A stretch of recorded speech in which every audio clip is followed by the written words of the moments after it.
But why? You know, so Well, why YouTube first? You know, even without Twitch in your mindset, why would you create your start on YouTube Live? man, because I'm old as hell. There it is. I Amen. True. yeah, True. I'm old. You know, man, shit. I'm still of that mindset that like, hey, maybe if I post this on YouTube, it'll go Yeah. viral. You didn't You go know, with like so, Facebook Live, my man. You didn't go. man, bro, I didn't even think about that. Like I've never even been live on Facebook, not one time.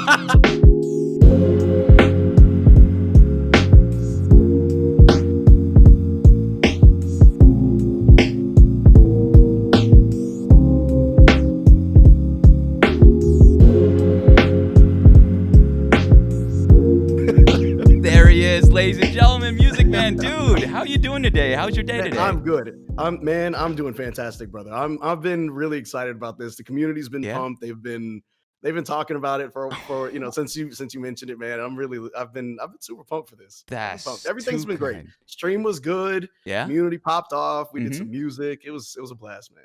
What you end up doing today? What you end up doing today on stream? Man, I did some end busting in Minecraft. So I have Yeah. a hardcore Minecraft world. You know, Mhm. I've had it for almost a year. I'm not dead yet. I've had some close calls, but but thankfully, man, I did some end busting, didn't die, which is where I almost lost my world about Mhm. a month ago, and Ooh, then did some coral reef building around an underwater storage base I have to get up. I just put together, man. damn. It's been dude. It's been a hell of a grind. It's been a hell Music of a Man grind. is putting in work, ladies and gentlemen. How I Trying bet to.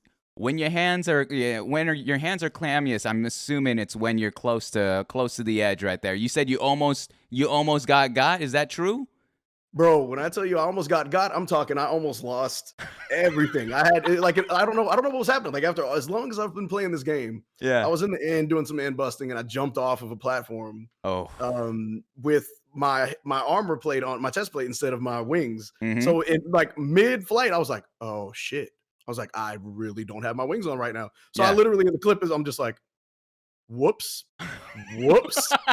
And as I'm sitting there switching my wings to, I pulled off the armor, the Yeah. chest plate, and I put the wings on, and I rocketed out of the void literally on one heart, bro. It was the scariest moment Oh I have my ever had in that world. It gosh. was absolute madness. It That's was madness. insane. That's insane. What do you even do after that? You're just like, all right, guys. Well, we're gonna call it a game. We got to get some Yep, food. man. I landed. I ate some food to heal up, and I was like, well, guess that's the end of stream. And it happened at the beginning of stream too, man. I was like, well, guess that's over. Yeah. All right, guys. Let's just chat for 4 more hours, man. We got to do Yeah, something dude. else. I That's was so like, okay, true. speed run it is. Music Mhm. it is. We're gonna do everything but Minecraft right now. Especially I was within the shaking for start. like 20 minutes after, dude. It was Mhm. bad. It was bad. Oh man. It was, Oh it man. was so bad, Especially losing all your work, all your progress. You said a month's worth dude. since you started that that world? The world's actually been around. So I started March 24th of last year. So I've had the world for almost a Yo. year. Yeah, man. It's been Damn. it's been like 1,200 hours now. It's stupid, man. I You've almost kept this lost it off for of a something so year? dumb. You kept this Yeah, for a year? I've almost. We're almost that's there. all right. Hey, hold our breath, guys. All right, hold our breath.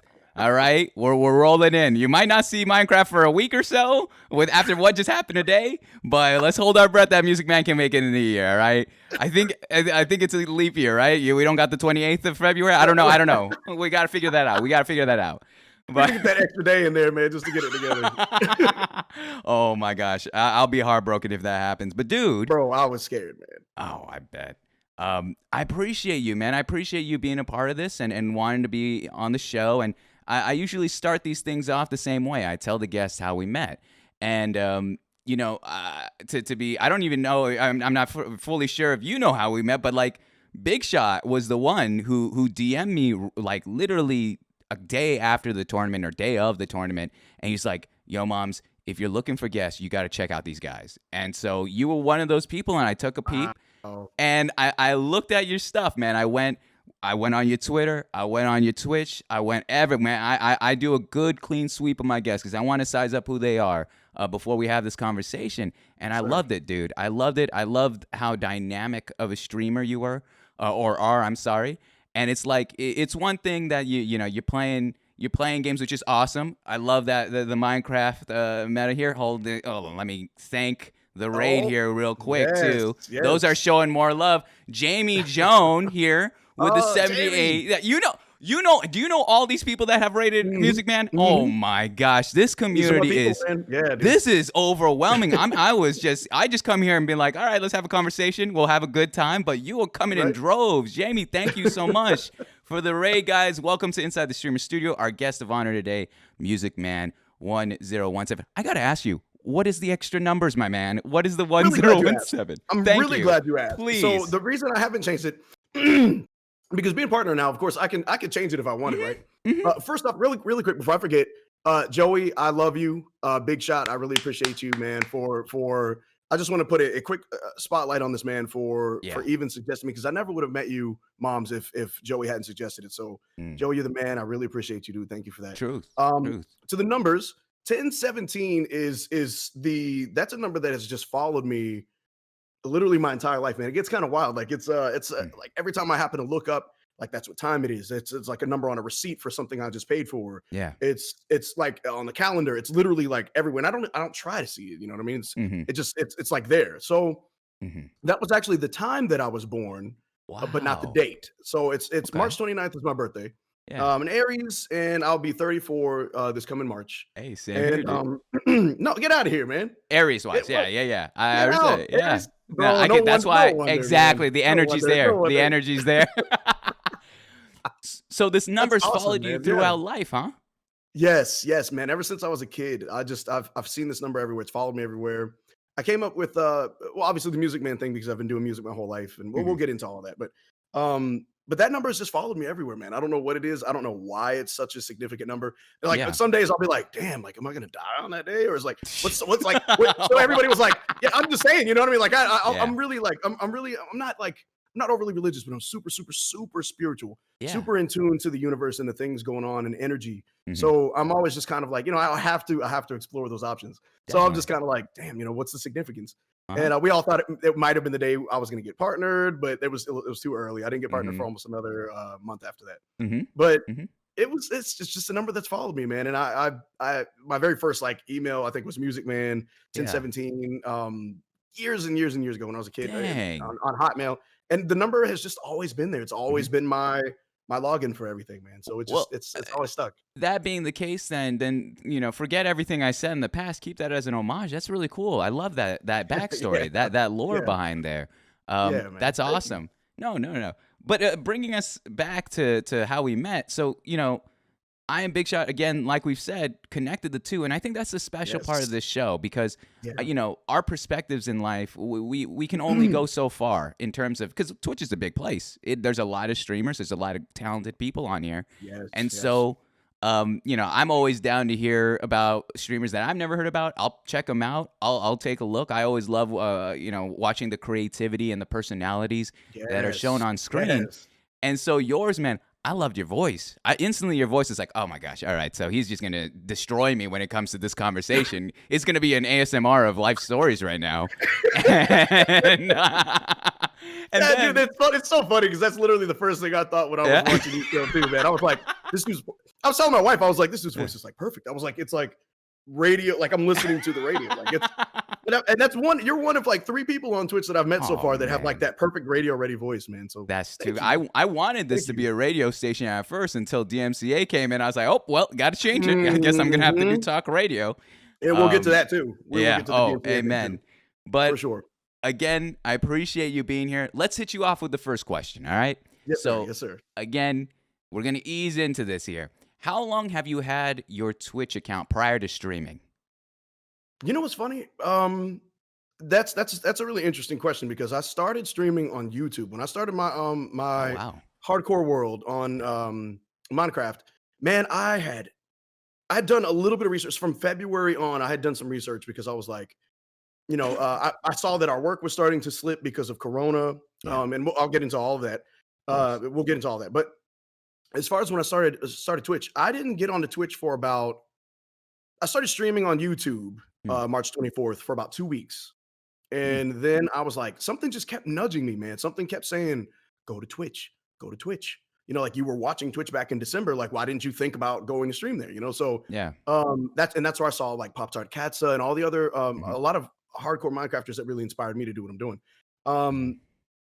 So I was like, well, Well, just go, because something just kept saying, "Go to Twitch, go to Twitch." So I got to to the stronghold in my world. Had done some stuff and did some grinding and streaming with no damn Ethernet cable, so it was lagging and stuff on my Yeah. old MacBook Pro and shit. I'm surprised that MacBook Pro got me through some tough ass times, man. It was like I'm telling you, that is my baby. That Yeah. thing, look, I streamed on that shit. I was trying to get through it, and I was like, okay, like I'd be sweating like the last like hour of the stream. It was like, oh shit, this is where it's gonna start lagging on me. The computer's like overheating, right? You know, so Mhm. it's like Yeah. it's starting to overheat. So I was like, okay, guys, well, have a great day. You Yeah. know, like I had to keep my streams at 2 hours because like the third hour it would start getting really hot here in my studio, which is in my garage.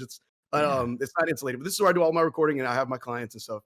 But it gets hot as hell in here in summer and cold as hell in winter. So and so it's like I started streaming on Twitch about 2 weeks after the YouTube thing. Mhm. So probably like mid to late April and Interesting. last year. So that's when I started streaming on Twitch. Now Oh, it hasn't even been a full year yet. so this is of 2020, correct? Hmm. I Yes, see. sir. So let's start us off with this. So because there's two parts of this question that I wanted to ask. First one is you said that you had been on Twitch in December. I assume that's of 2019, correct? Yes, S- yes. That's where a buddy of mine had, said, "Hey man, check. I've been watching these guys on Twitch, playing mhm. like Warzone and stuff like that." I was like, I see. Twitch. It's like, what is Twitch? What is this? And I kept Yeah. seeing it on my Xbox. It was Hmm. like the little app on there. It was like Twitch. I was like, what is that? Hmm. And then here we are, like not So even a year later. so you gave It's it a shot. Were you when I consistent in started. watching as a viewer before a streamer on Twitch?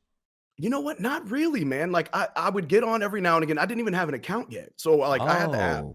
and I Okay. just literally put in Minecraft, and that's how I found Pop Tart Katza, Mm. and Pixel Riffs, and what's really strange is that like I didn't ever in a million years think that later down the line that I'd be friends with these people. Not just, hey, I got to raid one time, but like get Yeah. to know them and That's so have their cool. absolute respect and have their support. And it's just Yeah. been like it's honestly surreal, man. That's awesome.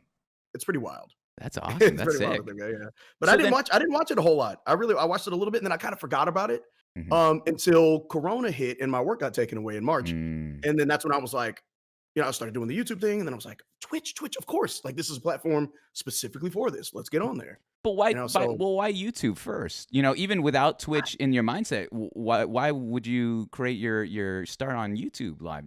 man, because I'm old as hell. There it is. I Amen. True. yeah, True. I'm old, man. Shit, I'm still of that mindset that like, hey, maybe if I post this on YouTube, it'll go Yeah. viral. You Like didn't go so, with Facebook Live, my man. You didn't go. man, bro. I didn't even think about that. Like, I've never even been live on Facebook, not one time. So and we'll get to that too. Like social Yeah. media, dude. Oh my god. Uh Like, huh. that's literally an entire week. Oh god, I could be talking about social media forever. That's a whole other Um, section. That's a but yeah, whole man, other. I was just like, bro, like me, I'm still in the YouTube mindset. Hmm. Like, yeah, if I post this on here, somebody will find it. Hmm. So so I tried to create some cute little thumbnails for all my hardcore worlds, and Okay. literally nobody saw me for 2 weeks, man. So it was like, and I was like, okay, I tried to go live on YouTube, and Hmm. then I tried to I had to record in the studio and then post it afterward, Hmm. and man, it's so funny thinking about it right now, man, because Hmm. I had like the vocal mic that I used to record my clients. I had that set up over here. Yeah. I had my MacBook Pro set up with like 5 different USB hubs and Hmm. plugged into 2 different monitors, and I made it work. But Yeah. it's we've come a long way. That's We've come a sick. long way. I like this is where we're kind of going to the trajectory of your streaming career here. You said that you left YouTube after 2 weeks, you came on Twitch. And what was the first stream like? What was the content that you were pushing? What was your idea for your stream or your channel at the time? Let me crack you up.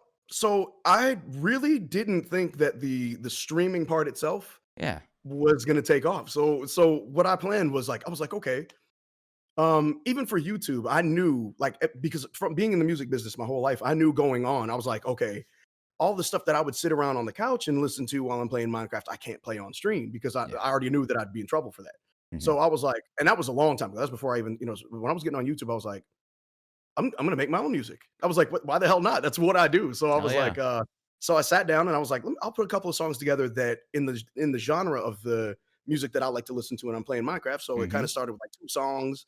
Um, and the plan was when I started streaming on Twitch, I was like, you know what, this could really work. Yeah. Like this could be cool. Like I could make more songs for Mhm. people to be able to use on Twitch. Mhm. Like, so other streamers can use it. So it gets my Mhm. name out there. It gets me, recognized for the production skills and Yeah. things like that. So then I was like, hey, I'll kind of just stream, here and there, and the music will be the thing to take off. Yeah. Man, it surprisingly, I don't even know if I could do it again the same way if I tried. It literally was the other way around. Like That's so the cool. streaming really, really, really exploded, and then I Yeah. turned the music into something completely different. Mm. And I have some really big plans coming up for especially this year, Mhm. in the music lane, but it's just really cool what happened, man. What ended up happening was a few months after I started Twitch, I I started rushing to put some songs together. So I was like, let's do this. I took 3 months, threw some tracks together. I put my first DMCA strike free record together, Infinity, Mhm. and I released that on Spotify and all those things. And I dropped that before I ever even had a community. Like, I had nobody Wow. there. Yeah, and I dropped Wow. that out there, and I put it out there, and I was like, Yeah. "Man," everybody that I met, I was like, "Hey, just in case." And I never went around pushing that. Mhm. I never went to any streams going, "Hey, by the way, I make DMC straight free music." I Yeah. was just like, "Hey," if anybody said, "Hey, well, music, man, what kind of music do you do?" Then it was like, then Mhm. it opened that door, out of Mhm. respect. And then as the community grew later, much, much, much later, Mm. uh, right before uh, or actually right around the partner era, right around November of last year, is when we started working on volume 2. So with Infinity Volume 2, I started putting more music together, but it was like through channel point redemption. So for Mm. 50,000 points, a community member could redeem the channel point build a beat, and I would literally build the song live on stream in front of everybody. That's And wild. it was really cool, man. It was just like, and now we have a almost 30 record album of about an hour and a half worth of music of a lot of different genres that I like and put together Mhm. for the album. And I kind of name it after the viewer that redeemed it in some way. That's Um, awesome. yeah, Oh, man. that Like is my guy really cool. Snowies, I named the song Yeah. Snowed In. For my girl Polka Heidi that's in there, I have a song called Hiding. Yeah. For Flea Puff, I have one Oh called my Puff Puff. gosh. Now you got Little me stuff needing like to that, now you man. got me It's needing to save channel points. Damn, that sounds so cool. I've never like because openly, the DMCA free music market yeah. is currently in my opinion a little bit monopolized. There's one person that's mainly Mhm. known, Harris Heller, and, Mhm. and no disrespect to the man, I tried him out and he is one of my intros for my YouTube video, so I'll give him respect. Yeah, But, absolutely. it's nice to diversify and have more content, more choices. And so 100%. 100%, let me make sure and I'll write this down to post your song on Twitter, dude, cuz I have taken a Thanks, listen to man. it. It was fantastic. I loved it. Thank I you, man. I am Thank part of you. that whole don't let the rock the classic rock or the folk rock fool you, which I do love too. It was just my homie made a DMCA free thing and I was like, "All right, and toss it up there. That's the intro." But I But dude, really that's do love the, awesome. That the works. soul and jazzy feel of your vibe there. So Thanks, thank you, man. dude. No, you're doing a service to all the streamers as much as for yourself being a creative outlet. So that's been really cool. Yeah, Um, man.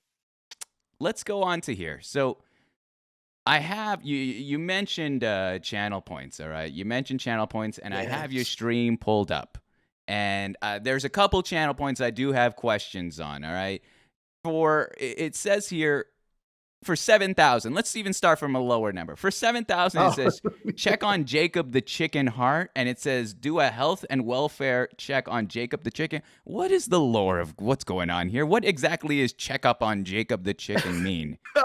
dude, everybody loves Jacob. Jacob is a chicken in my Minecraft world who has Okay. been there for like, oh my god, man, probably since that chicken has been there probably for at least 9 months, at least. How do you know it's the He same? happened to because he got stuck in a boat, right? So I had a boat that I had traveled over to where my base is now. Hmm. When I was searching for the stronghold in Minecraft, I was searching for the stronghold, Okay. and I left my boat there. And one day I came back and there was just this chicken stuck in the boat. Like he was just sitting there flapping his wings, and he's just mad chilling. Like he's just having a great time. He's just sitting there Vibing just out. flapping his Yeah. wings. And one of my viewers named him Jacob because of her son. Her son's name is Jacob. So Hmm. and ever since we named him, he's just like now when we do the check on Jacob point redemption, we fly over there to Jacob, we bring him some seeds, we feed him, and we just make sure that he's okay. It's I even recently have taken a picture and put a little custom portrait of him in the game, like the paintings that you can Oh, put up. It's nice. awesome. Yeah, it's awesome. It's so Mhm. great. Like Jacob has become such a part of such a staple. in the world. It's awesome. Still alive. Still alive. Still So, and at least, alive. and I took that picture in case something happened to him, in case a creeper decided to Okay, blow good. him up or some shit. Hmm. We have him locked in. He's I good. love the lore. How long has Jacob been alive in your world for? Oh, man, at least 9 months for sure. Are you At kidding least me? he's Are probably you been there. kidding me? Man, I because I found that area. I left that boat there in within the first 2 months that I was in that world, and I left that boat there and did a whole bunch of exploring and all kinds of stuff has Yeah, happened since then, but I never broke that boat down and took it. that's insane. So I Yeah. I just happened to see him there one day, and I was like, "What?" I was like, That chicken has lasted longer than my last relationship. That's into now I'm hurt. I'm hurt. Like I'm personally attacked by Jacob the chicken. I don't know if I have so much welfare for Jacob the chicken right now. There's something nasty about it. There's something that hurts. It hits different. It hits that different is there. why did that Oh. I felt that. I felt that when you said that. Oh my Yeah, well, you god. told me 9 months, and it just had like a little bit of a. Well, we just had Valentine's Day, so I'm already kind of jazzed up from that. I'm trying to recover. I'm trying to recover Right? from exactly. But I mean, Jesus, Jacob the chicken. All right, 9 months. A Yeah, Minecraft Jacob's gotta character be living large there. Do you even feed it? How does it live?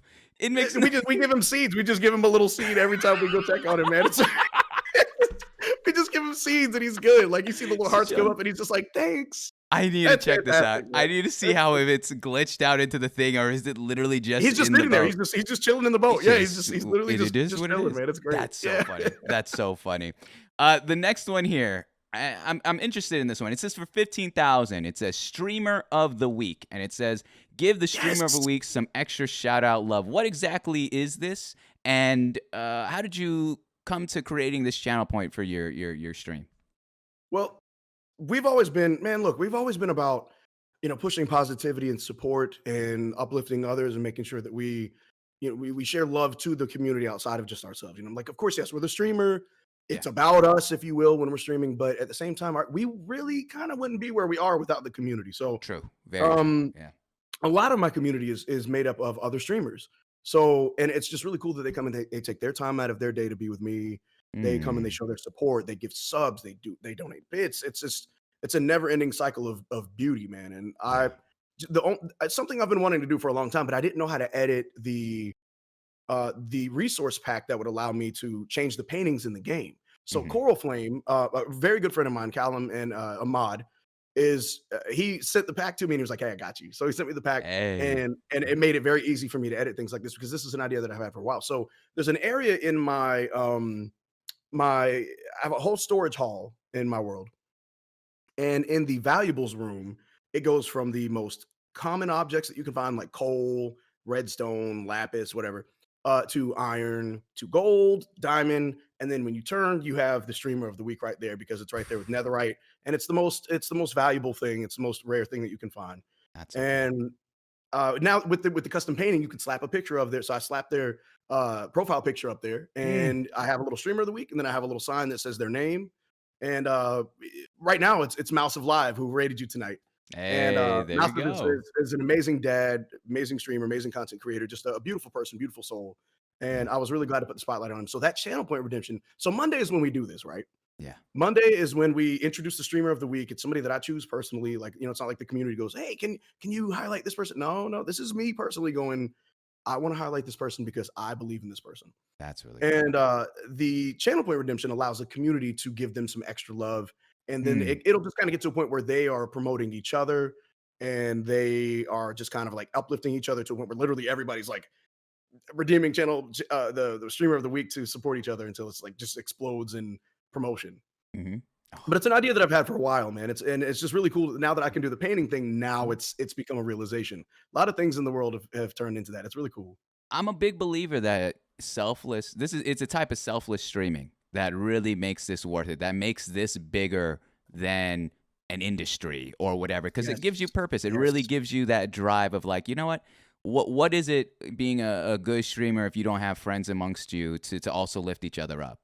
And Boom. that's Boom. beautiful. That's a really cool way to pay homage to and an original way too to pay homage to those around you. That's so cool, man. I Thanks, love that. I man. love that a Thank you. ton. Yeah, man. Thank you. Yeah, it was you have no idea. Like I got so excited when I finally was able to when he sent me the the resource pack, and I slapped the picture up for the first time, and it popped up on the wall. I was just like, oh, this is awesome. I was like, Yeah, this is just great, man. there it It's so is. cool.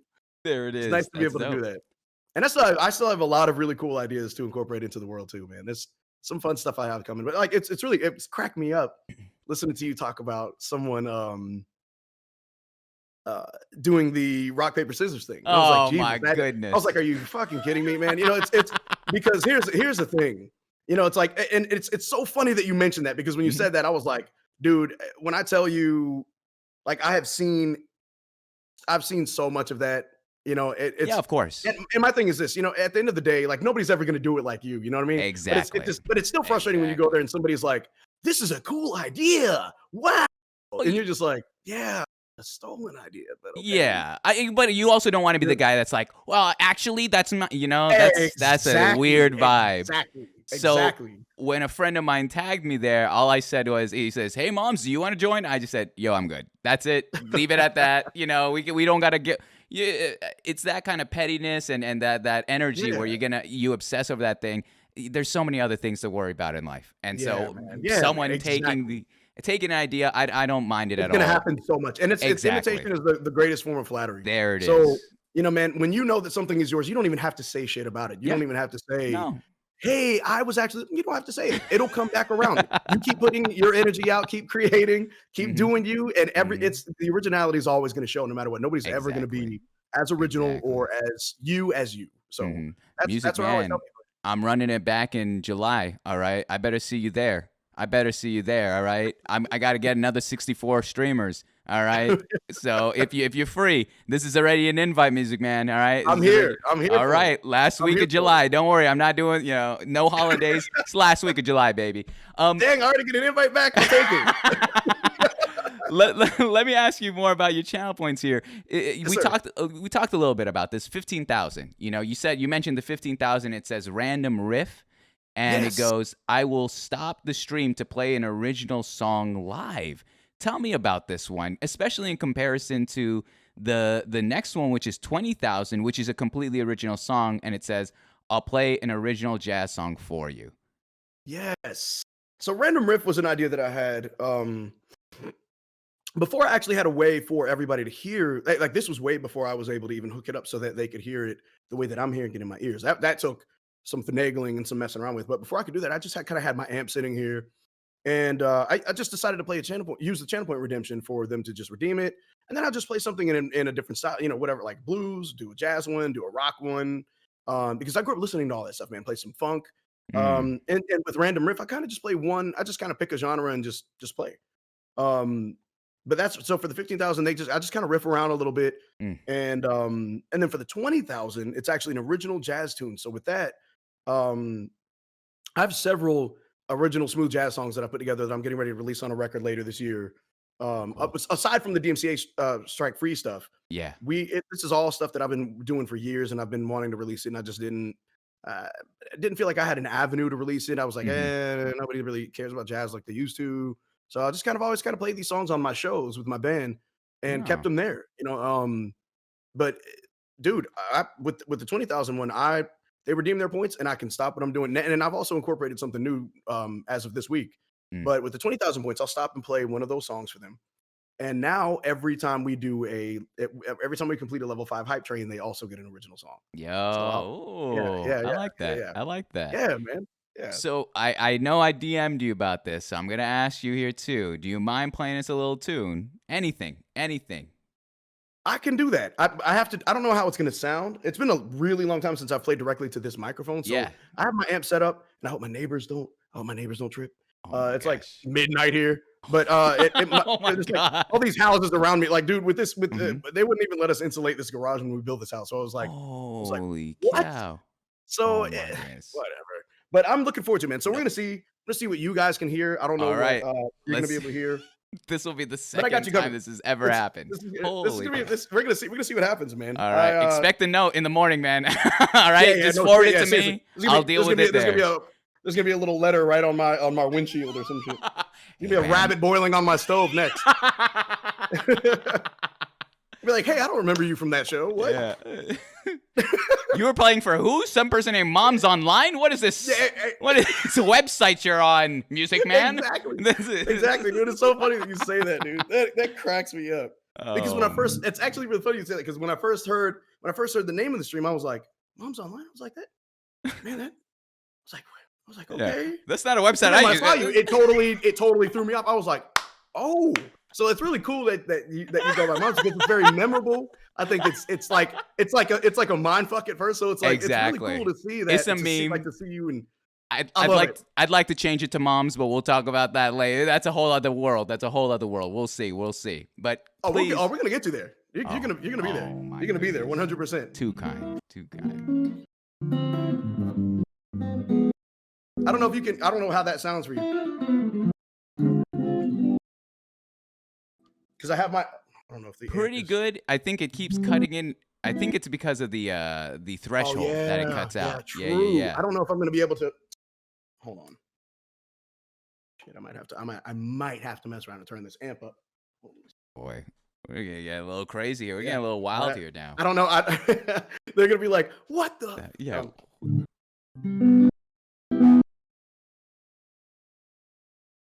Still cutting out? Yeah. Don't even worry. Oh, that's pretty good.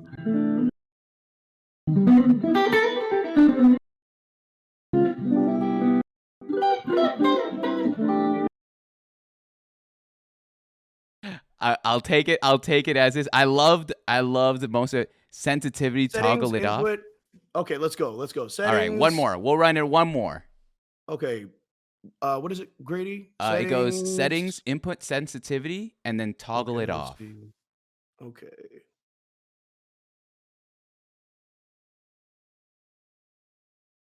This man's smooth, though. This man's smooth. Off. Okay, let's see. Grady's a man. Grady's a freaking legend. In video, voice and video. Yo, we're good. All right, so now if that's the case, then I'm gonna turn this down just a little bit. Music, man.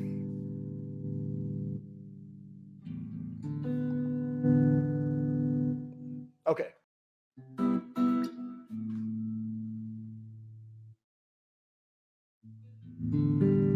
Screw it. I'm gonna leave it right there. How does that?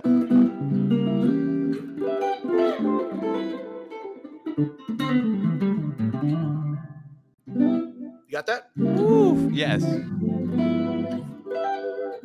Okay, so what I'm gonna do, I used to do this back when I was first getting onto it, because I didn't have what I needed to play it for everybody properly. So I'm gonna try to get a little like a loop going together on my pedal board here, and just kind of build on top of it and kind of jam a little bit for you guys. Okay. So let's see what we can come up with here.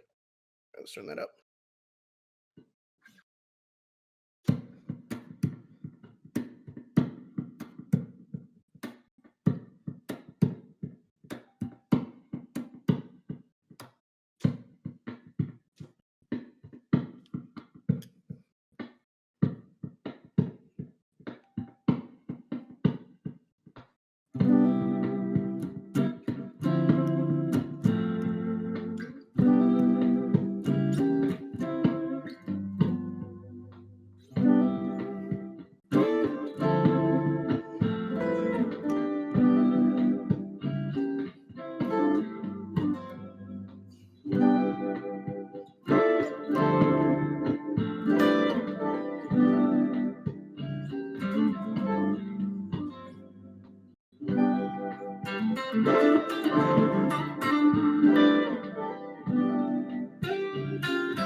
Oh my goodness.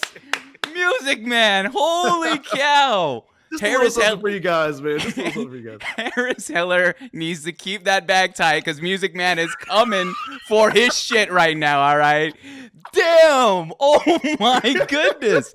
That was fantastic. Thank you, brother. Thank you. Thank you, guys. No, I appreciate you. I know putting you on the spot like that, you know, again, you're the second person to ever try to play something on stream here. That was fantastic, dude. That was fantastic. I loved it. Thank you so much, man. That's Thank so you. dope.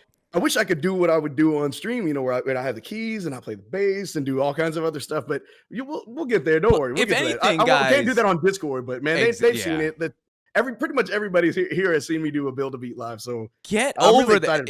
There needs to be follow the man right now. Don't even try to rush. Like, I'm telling this not just the people watching tonight. If you're watching this on YouTube, if you're listening to this on Spotify, follow the man now so you don't miss it live. All right, that was just this is like the scuff version. He's playing over Discord, and that sounded fantastic, man. All props. They don't call him Music Man for nothing. All right, they don't call him Music Man for nothing. All right, he earned the title. Grady, huge shout out to you for fixing the input settings there for me. With the threshold. Thanks, brother. He knows his stuff there. With that being said, Music Man. All right. With that being said, I also have 2 clips here of your stream. I would love for you to explain to me. All right. I'm new on the block. I don't know what's going on. But there are 2 clips that I was like, you know, I would love for you to just explain what's going on here. So I'm gonna switch over the cams here. If you have the stream up, you could turn it up, turn on the volume so you could listen along to the clip. Cool. Let me switch over clip scene. There it is. So this one is titled, well, this is your title right now. It's End Busting and Speedrun with a Friend, Hardcore, Socials, Music, interview. Oh, this just happened. So it just happened. I'm curious to see this. Now, before I even press play, oh god, it says here, hardcore speed run, 1 hour 25 minutes. Correct? If I'm not reading that. Yes. All right, 1 hour 25 minutes. Okay. So mind you guys, he spent almost an hour and a half on this world. Let's see what happens here, and I'm gonna need you to explain to me the clip scene by scene. It's only 30 seconds long. Hey, you're the achievement. Okay, so the only ones that are gonna mess with me are the brutes, right? Huh? The only ones that are gonna mess with me are the brutes. I'm pretty sure. So I gotta. I don't know. I'm pretty sure any of them do now, right? Nah, if you have the, I think if you, they'll. Oh well. So much for that. Well, that ended quickly. I went out of Blaze of Glory. That's always my luck, man. I swear that is always my luck with this speed. Tell me why that was the most chill. I've never seen such a chill Minecraft speedrun death in my life. All right, dude, that was. You should see the Void clip. Is it the same energy? It's the same energy. I was just like, whoops. Literally in my mind, it was like being in a Saw movie trap. You know, they're like, the camera's panning around them. They're like, that's literally what was going on in my head. But I was just like, whoops. I guess this is just how it is. Explain to me this, all right? Because you know, when someone's speedrunning, when someone's competitive, when someone's on Minecraft, emotions are heavy. And I've only seen people either rage or just completely just like, all right, I'm not even gonna talk about it. Let's just start it up again. Let's go. How do you keep this kind of demeanor, my man? How do you keep this kind of demeanor amongst just like being live? You spent an hour and a half doing this, and you're just like, you fell to your death. You fell into lava. There's nothing more that can be done. I have to be honest. It's because it's happened so many goddamn times. That's happened so many times that I'm just like, yep, of course Yeah, that would happen. Why wouldn't it happen? I get that's it. surprised when it doesn't happen. So I'm just like, wow. I'm just like, oh, gee, fell in the lava Yeah. again. What a shocker. Yeah. We'll But restart. yeah, man, I just have fun doing it, man. It's the speedruns are it's also a channel point redemption. So like I could be doing my thing in my world, and it's a cool way for the stream to get a chance to see me die and how Mhm, I would react if I died without losing my world. That was always mhm. the reason behind the channel point redemption. I love that. I love that. I got Yeah, one man. more here for you. I got one more here for you. It has nothing to do with Minecraft. It has nothing to do with music. Oh As a matter of yes, fact, it says Music Man, but it's British and Harry Potter. Guys, yes.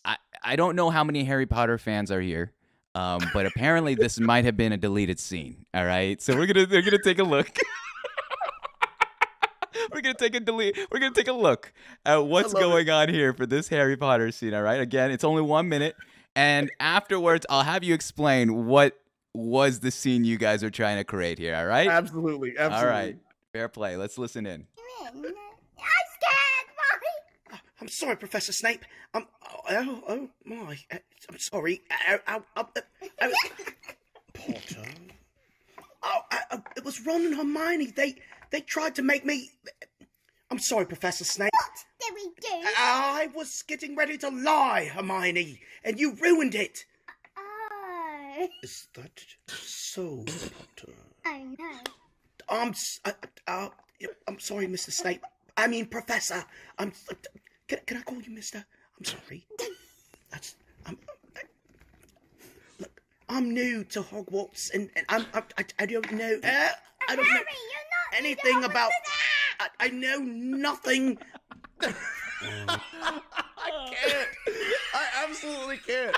Yo, like this is the kind of stuff that I do when I'm off stream, man. When I'm hanging with the Oh kids, this man, is literally what I. Mm-hmm. That was I have to say, that was just a little short clip, a short Mhm. bit of insight into what I do off stream when I'm with my kids, man. Like that Really? is, yeah, that right there that is me. That is just what we do, and we were actually just having fun. Like she was like, "Daddy, let's play, let's play with the Lego." So I was like, "Okay."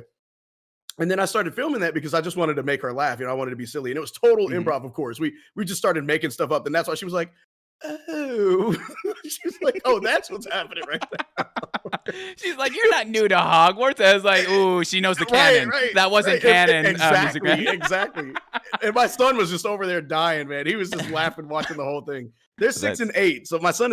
is 6 and my daughter's 8, and they're the best thing that has ever happened to me in my entire life, man. It's uh, I'll get to that. I promise I'm Mhm. going to get to that. But I've that clip was literally just me being like 100% dad, dad just having mode. fun I with the love kids. that though. I think see, Yeah, I've only had two fathers on here, and it's really cool because I think Twitch is pretty young, and to see fathers on there that can balance both lives, to be able to be a streamer but also be a yes, family man, to because we yeah, have responsibilities and we have lives outside of this as much as we love it, and to yes, see sir. you not only uphold it but to go above and beyond and still be that outgoing father that's willing to play with a kid and hang out and give that time is such a cool exactly it's truly a role model of what I myself, I'm 27. I aspire to have a family one day, but I love just Yeah, taking notes from yourself and the other fathers I've had here, and I just like yeah, dude. it's so freaking cool, dude. I love that. I love that so much. It's funny that thank you, man. Thank you very much. Thank you for even like looking at it with that lens. Like just the fact that you look at it with that lens, it, it, Mm, it speaks volumes. It really does. And I was explaining to somebody on stream today. Like I was just talking about being a parent today. It's really funny that you say it because with I can explain it to you, and because you're not a parent yet, mhm. it'll hit home for you. So I, Yeah, I always say it like this: Imagine uh, a significant other of yours, or an ex, even that you have loved more than anything in your entire life. yeah. Or imagine if you did fall in love with the right one, and what that would feel like, right? Mhm. Now multiply that by a million, and imagine that love coming from a place of your heart that you did not even know existed. That is a glimpse of Yeah. into what being a parent and looking at your child feels like. Even when they are pissing you off. Like they could be, and they will. They could be doing something that just drives you absolutely insane. And you're just still looking at them and you're just like, you're the most amazing thing I've ever created. It's beautiful, man. And I always wanted kids. I remember, and I went through a lot of shit as a kid, and I just remember saying to myself that, man, when I have kids, this is that clip right there. Just it is just a quick summary of everything I always knew about being a father that I wanted to be when I was like 13. Man, I remember being a kid, just going, you know what? That's cool. You know, when I have kids, they're never gonna know what this is like. So it was always very, very important to me, no matter what I did in life, to be an amazing dad. Like That's no so matter cool. what I've done, like Twitch could go down tomorrow. Yeah. Music could be taken away from me yesterday. And as long as I'm there, making sure that my kids go into the world and they are beautiful people, beautiful souls, and they're making a difference, I've done my job. That's my legacy. You know what I love about this show? It's I've said this time and time again. It's a time capsule. You know, we have Yes. this time together, and Yes. there's something I only learned about this term a couple months back. Something called evergreen content, and what evergreen content is essentially stuff. You know, when we end stream, we kind of disappear. You know, we no longer exist on this sphere. With evergreen content, it's something that lasts and transcends time. You know, it's always going to be there. So, for example, your Yes. music is evergreen content. Once it's on Spotify, it's Yes. there. For Yeah, this man. this interview will be on YouTube. One of my biggest hopes is like, you know, when there will be sadly a day we're all done with this. You know, life True. goes, and we don't know how long we'll be on this platform. True. But what would Yes. be really cool is, and my aspiration is, you know, your kids grow up and they can look back on this show and say like, "Yo, this is what Dad was thinking about us. This is," and then clown on you for it. That's what I'm looking for. And Dude, you said like you know, you love us, all right? Why can't you let me go out to the dance? moms, where the hell have you been all my life? Like this is amazing. Like this, just the Oh fact that man, you think like that, man. The fact that you think like that, like that's it's so awesome. So I'm gonna highlight something really special to me too. yeah, As far as being a dad, I did a do. little YouTube show with my son for a while, No way. and I didn't want to push him to do it. He wanted to do it, so Yeah, I'm not like that dad that's like, come on, you got to do this. You know, I don't. yeah. If he didn't want to do it, he didn't. Then that's fine. But he really wanted to do a little show, and his name is Tavin. So we did Tavin's World, and I put a whole intro song together for him. I put some little cute music throughout the show. I made his music. I did all his video editing. We went around at really cool little places here down in South Carolina. We live in the Low Country, so we live like right by the beach, and there's like wildlife refuges that are in the marsh, and it's really Mhm. really cool. But we took them places, and we did little educational stuff for kids. And it was just really cute. It was a really, really cute thing. But at the end of the day, I didn't care whether it blew up into Ryan's toy review or any of that crap. Yeah. I didn't care. My biggest thing for being a dad and doing that with them was for them to look back on it one day, just like you were saying, and go, wow, dad really did this shit. Like he put so much energy and love into doing the music and doing the editing, and it's a quick glimpse into how the kids look from my angle, and it's a permanent reminder of it. It's a time capsule, like you said. It's perfect. You got me It's a already sense of tearing purpose. up, man. And the show Dude. just started. That's not fair. That's not fair, dude. All right. Because I think about my dad now, and I got to do this damn show. I got to do Oh this show man. with teary Oh eyed. All man. right. No, I love that though. You have You're to so interview right. you. That's the 100th episode. I promised myself. Good. 100 Yeah. episodes because I don't, as much as you're right, the stream is about the streamer.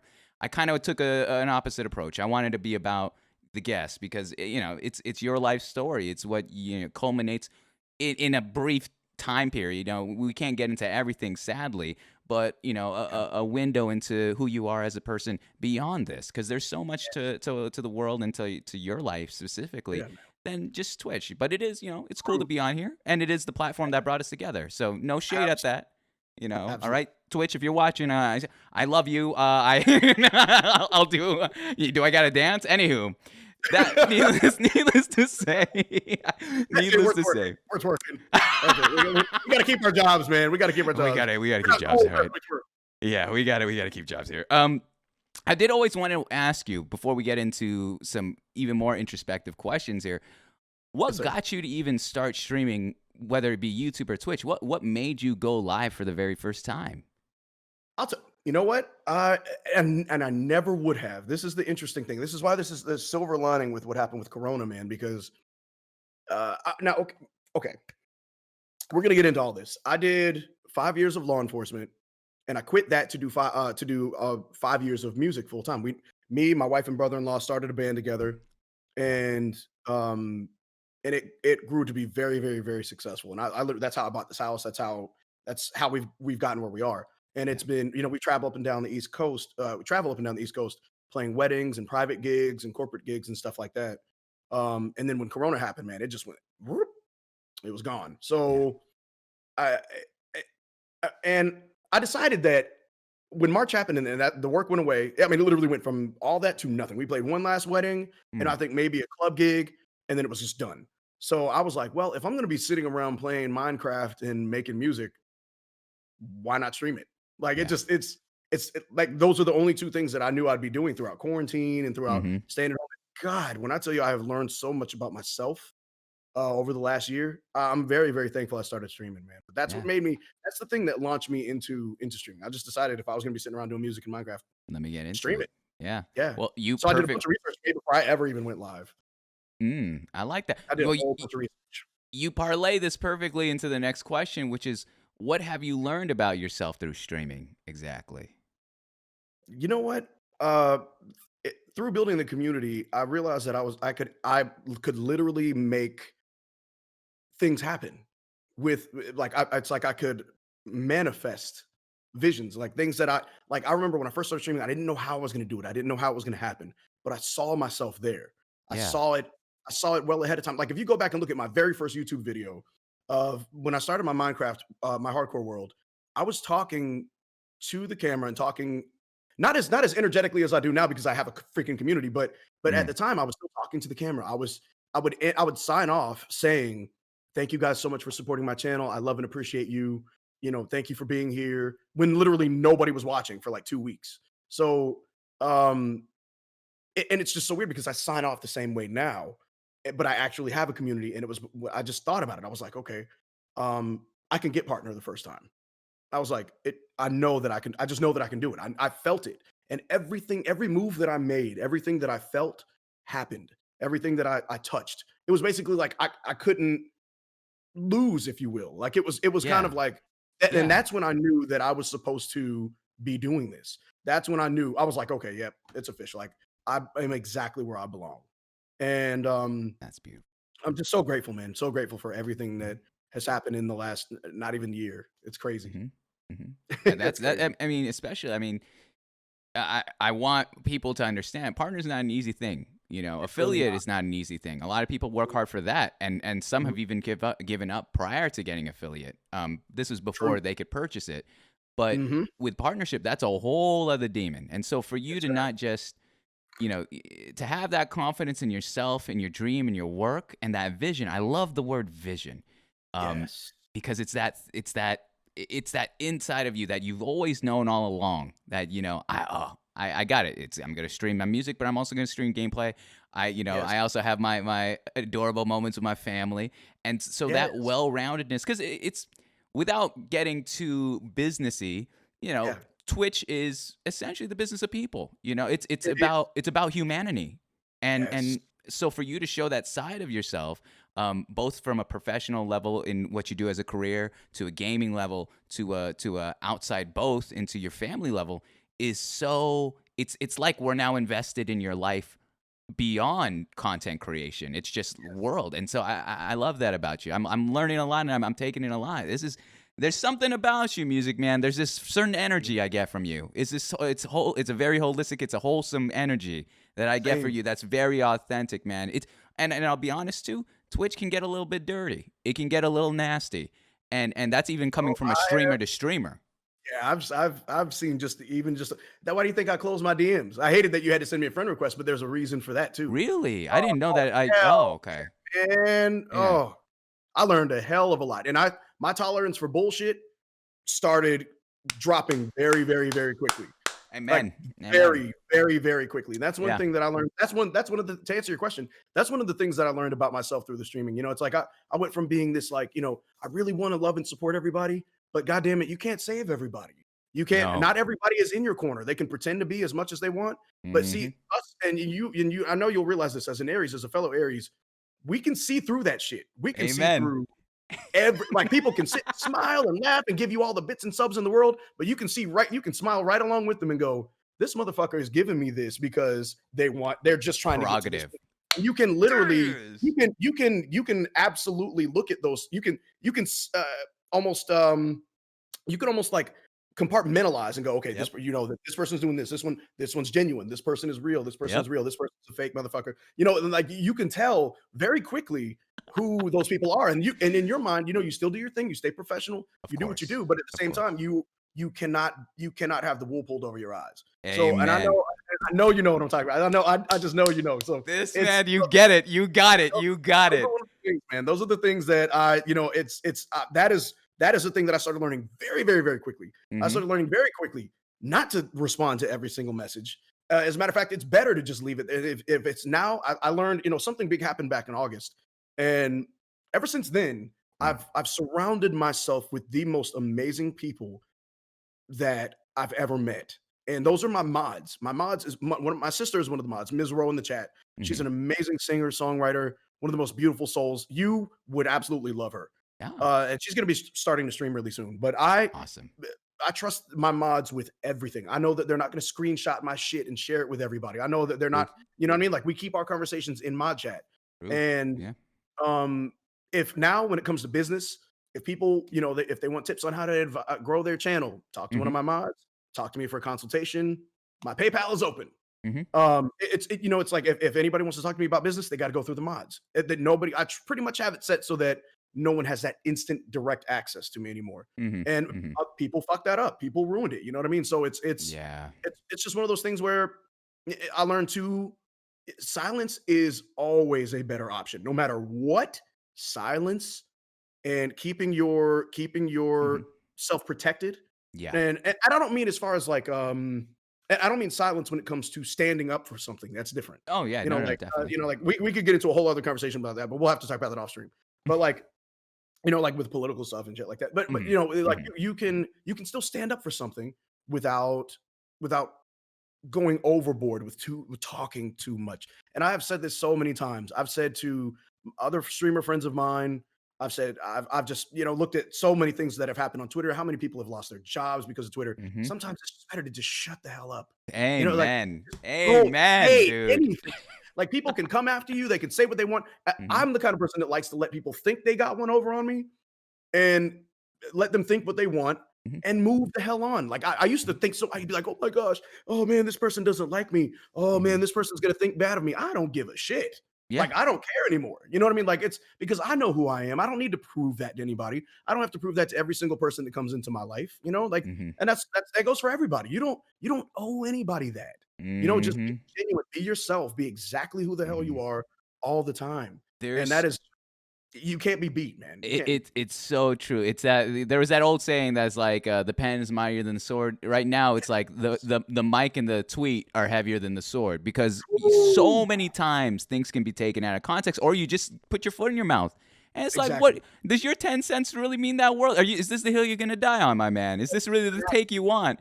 And so, Exactly. time and time again, I've noticed this, and this is not an age thing, but it's because it's Twitch. I notice it a lot with younger streamers that they're Mhm. so quick on the hot takes. Well, I want the hot takes. It's the Yeah, thing that's yeah, gonna man. draw views. And I was like, if that's the way you want to do it, dude, Mhm. you are building a toxic Already in the foundation. wrong. Yep, you already starting off wrong. I It is agree 100%. terrible. And maybe It took that's. me a long time to cultivate the community into what it is now, dude. Mhm. It took me a very long time, but I've been very specific. I have yeeted every single person who came in with the bullshit immediately. Oh, hey I man, don't you I don't got give to. chances. If somebody comes in and they're starting off with that, I have so many unbanned requests from people that came in playing games. I don't play that shit. Like Yeah. if you come in, we have a very specific energy, man. Everybody's cool, everybody's relaxing. They welcome everybody. Mm, Everybody's really loving. They give good energy. So when somebody comes in and that energy isn't right, they're out. yeah. And I while love that that. made me lose out on viewers, Sure. I don't give a damn because No. it keeps a certain demographic in, Hmm. so it keeps the vibe of chat the same all the time. I. And I think I'd take the lower view count over tons and tons and tons of views or viewers rather, and you have a super toxic chat. You know what I mean? Like that's just so off-putting. See, So what you're off-putting. saying right now is literally what one of the like most famous brand officers in the world has talked about, which is your smallest possible audience. People go into show business thinking, I want everyone to look at me, but that's not necessarily true. You want your specific demo. Who do you attract? And as I Right. say this, I need to also thank the raiders here. Yes. We have 2 raids I've missed. All right. Luna Cantons with 7, man. I appreciate that. And Carla over here with 136,000. I can't even name him. Carla, thank you so much for the raid. Guys, I need to show you. Carla, I appreciate you. And for the freaking sub. Are you guys kidding me? Thank you so much, Carla. But I need to introduce you to a treat of a guest, man. This is blowing out my expectations right now, and we aren't even getting into the life stories, guys. This is Musicman1017. He even played us a little bit of music in the beginning. You'll have to catch it on YouTube. It's something. It's blowing my mind right now. But we're just talking about a little bit of his Twitch experience here. Let me move us along here, Music Man. Let me ask you this: how would you describe your streaming? What was that? I was telling this Carla in chat. Good to meet you guys. Thank you for being here. Of course, of course. How would you describe your streaming style, Music Man?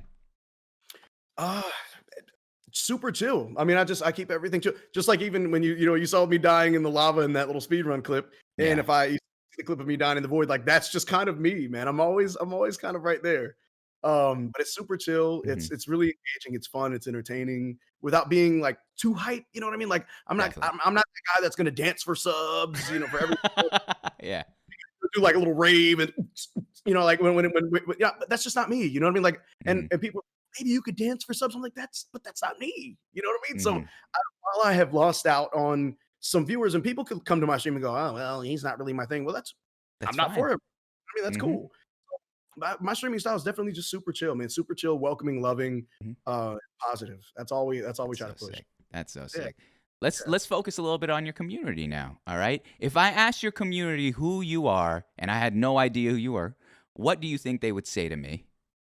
Oh man, I'm gonna try to answer this without coming off as arrogant. I promise. By all you. means, It's gonna be weird, but I'm gonna try to explain it from their view without me talking about myself. Yeah, sure, of course. But I think they would just say that Malcolm's a great dad. He's an excellent Minecrafter.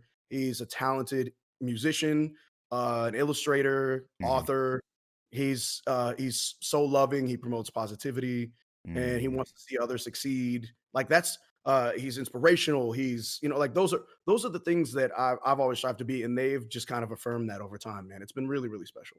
That's amazing. And really the thing is, I want to make sure, I know it is tough speaking about yourself in third person through other lenses, but spot on. This is what everyone has been saying, both on stream here tonight as well as off stream. The amount of people that have gassed you up, it was so easy. Like I literally waited until my docket was empty in terms of guests, and I was like, first guest I'm going to book is Music Man. I need to. Like it has to happen. I need to meet this man.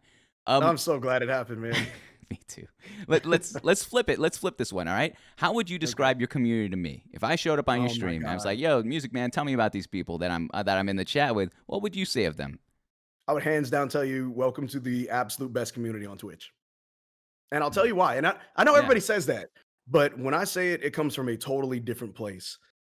Because what we've cultivated is not just because I know some streamers who have 600 viewers, but they're all and no disrespect to anybody about that, but they're all like youngsters. They're all young, kids who are not subbing, they're not gifting, giving bits, they're not doing anything like that. So you're kind of just streaming to a huge audience, but you're not really business wise. You're not making a huge impact. But my community knows. They know me.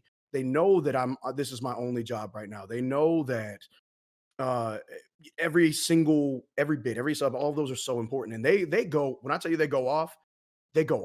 And I don't have to ask them. I'm not like, hey guys, can we get some subs today? It just doesn't work like that. Yeah. If you popped into the chat right now during a stream, I promise you it would not even take 30 seconds before you were gifted a sub.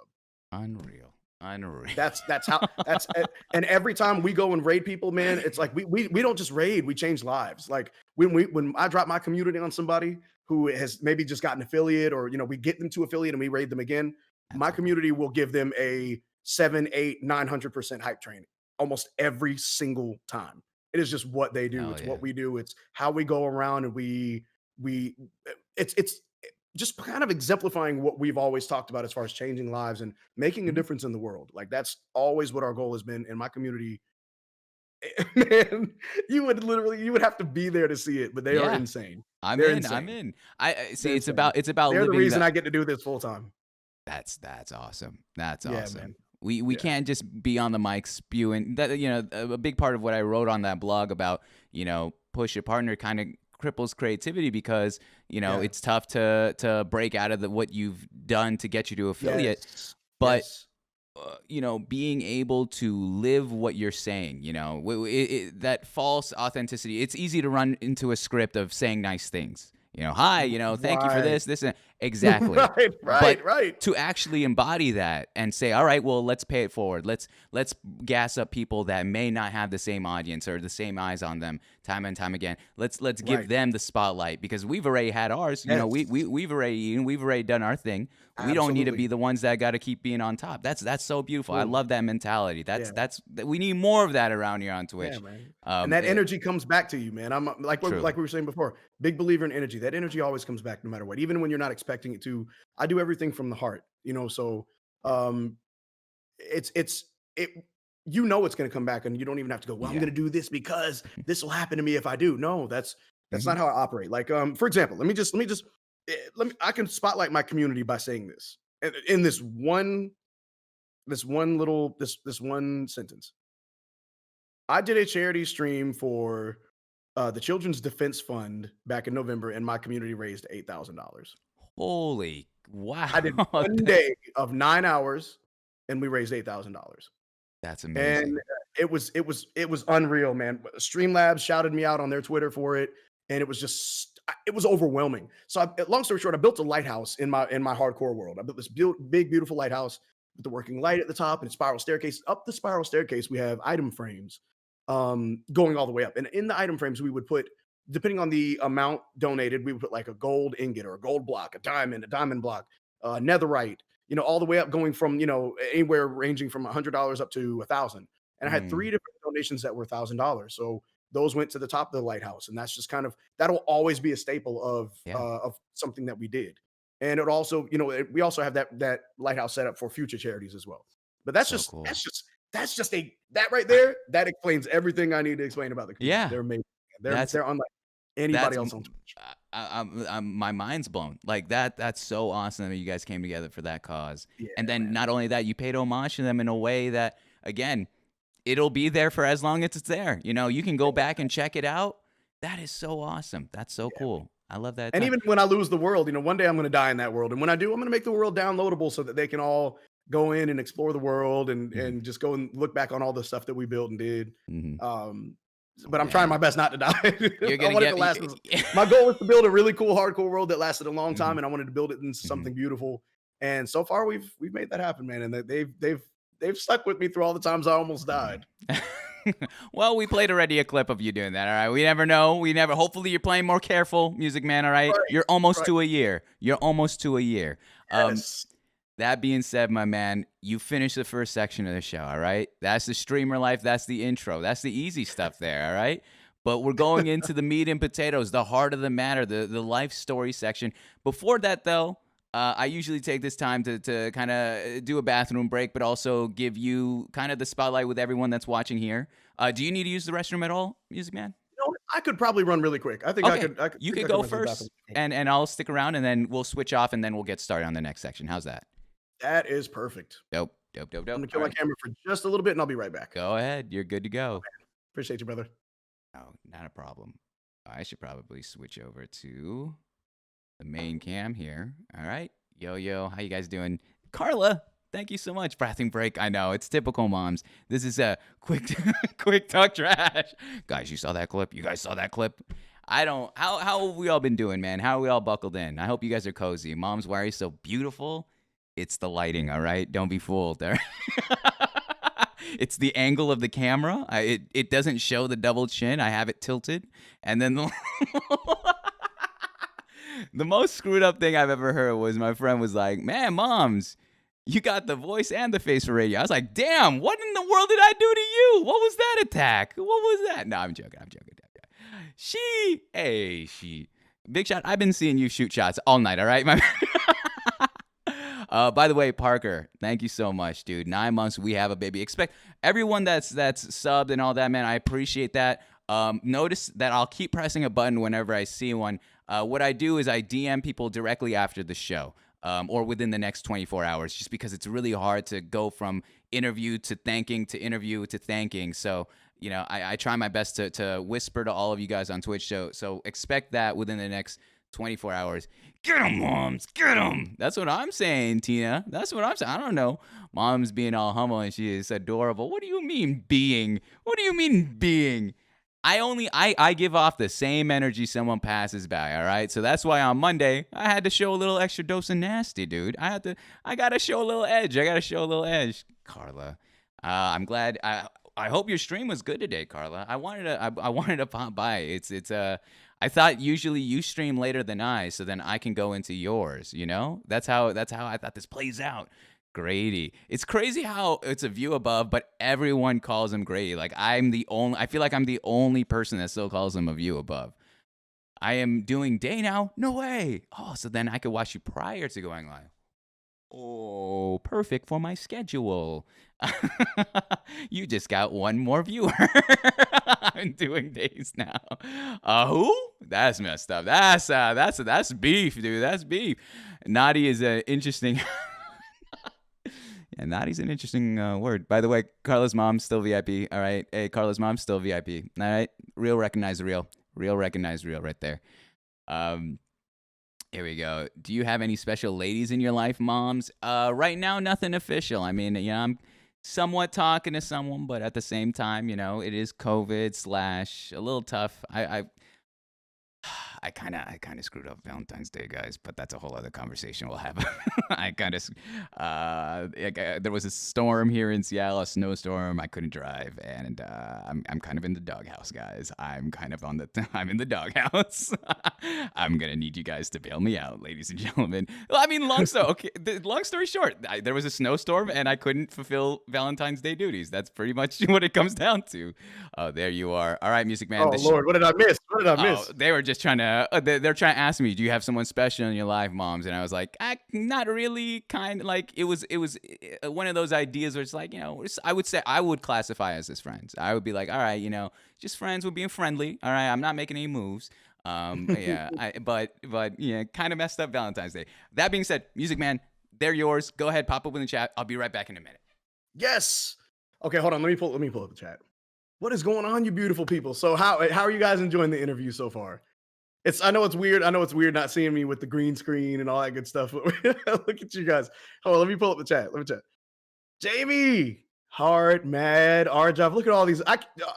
I'm so grateful you guys came out here today, man. This is amazing. Malcolm, we love you. Grady, dude, I love you. Thank you. Loving as I knew it. Zoke. Oh, this is incredible. Coral's here. Hayes. Big boy. Maddie was stupid. Malcolm, were you ordained? Joey, I love you, dude. Thank you for making this happen. Thank you big time for making this happen, man. This has been one of the most enjoyable moments that I've ever had on Twitch. Thanks to you guys. The myth, the legend, Yellow Bobby, what's up? Lex in the house. This is hard. This is crazy. That's a legit question. I'm not big shot. It was a pleasure to get you on. Man, I'm so grateful, man. We wouldn't miss it. I'm just so glad you guys popped in today. Like, this is crazy. Love you, Music Man. Good night. Oh, Mouse, thank you so much, dude. I can't even believe you're up right now. That alone is very, very legendary, my friend. I cannot even believe you. What's up, you beautiful bastard? What's up, Moose? What's going on? I just followed you. I look forward to your next stream. Thank you so much, North. I really, really appreciate that. We have one of the most amazing communities. So welcome in. Spam Cam, what's going on, my friend? Lurking while I shower. You're killing it. Keep doing what you do best. Carla, thank you so much. I'm going to have to drop you that follow. As a matter of fact, let me do that right now. I really appreciate the support. Thank you. I'm going to do that right now. Boom. Awesome. Thank you, Carla. Thank you for bringing everybody over. Yeah, thank you.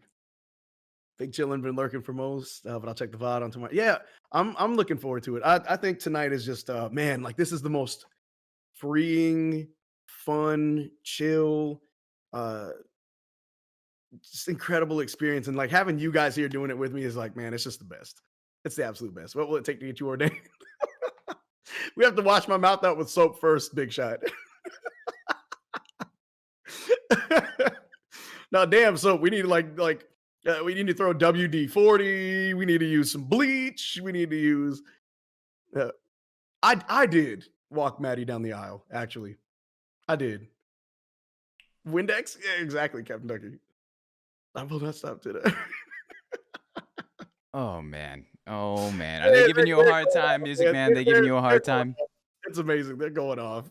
They're too much. This guy. Okay, I can't. I can't. I'll read. Exactly, I'll exactly. I'll read it later. All right. This is part. I send all the guests. I'm like, hey, you might not want to read chat while you tell a story. It could throw you off. It also applies Right, to right. me. I have to take it I've been down. trying to like not look. Yeah, It's yeah. I've tough. been It's trying to tough not to, because it's second nature. It's second nature that we're supposed to Right, be responding and doing all this. As a matter of right. fact, it's even funny. Like this whole bathroom break bit. Like I actually have to use the bathroom, and you're gonna see me probably do it one or two more times this evening. But Nice. it's also fascinating seeing the streamer's point of view, where it's like you don't have Streamlabs off, you have Discord, and you're kind of at the mercy of just sitting there and taking whatever third partying this shit. And it's just Yeah. it's fascinating. It's nice. I like this. So. It's really cool, man, because most of the time when we start getting into deep conversations on Mhm. stream, I usually get interrupted with another question that I end up like trailing on for 20 years about. So it's really cool, Yeah. like to just, be super chill, just to be relaxing and just literally just talking, Yeah. where I don't have to worry about reading chat and I don't have to worry about answering every question or somebody getting in their feelings because I missed Mhm. their question. Yeah. It's really cool to just kind of kick back and enjoy Just this with ki you, man. I've really that been enjoying it. so many people have said that this is like it's like your streamer's favorite streamer, because you get to be here, you get to hang out. You don't have to worry about all the technology of it all. You just sit here, hang out, tell your story, chill out, and Yeah, I love that vibe for you all, especially because it's tough being on stream. It's tough having to. There's a certain energy you bring to the table, and that can really wear true, on you throughout the course of the day. Um, true. So, we're like I said before, we're leaning into the life stories segment, and it's broken down into four categories. The first category we're going to touch on is your family life and you growing up. So, without doxing yourself, you can give the state, you can give the city, whatever it may be. Yeah, Where yeah. were you born and raised? I was actually born in Charleston, South Carolina. Hmm, So, nice. yeah, I was born at Roper Hospital, man. It was a little Charleston is really cool because it's kind of like it's like a miniature version of like Pittsburgh and New York. Uh, it's I don't know. It's a really cool little town, man. If you've never looked it up, it's Seaside. It's a really tiny little cobblestone Hmm. uh, kind of joint. It's beautiful. It's absolutely beautiful. But I was actually born and raised in the Beaufort Hilton Head, South Carolina area. So there's not here, man. It's nothing but golf. Whew. It's vacation area. It's Yeah, tourist. Um, but yeah, yeah. This is home. This is home for nice. me. I love it. Yeah. I love it. Any siblings? Yes, I'm the oldest of 7.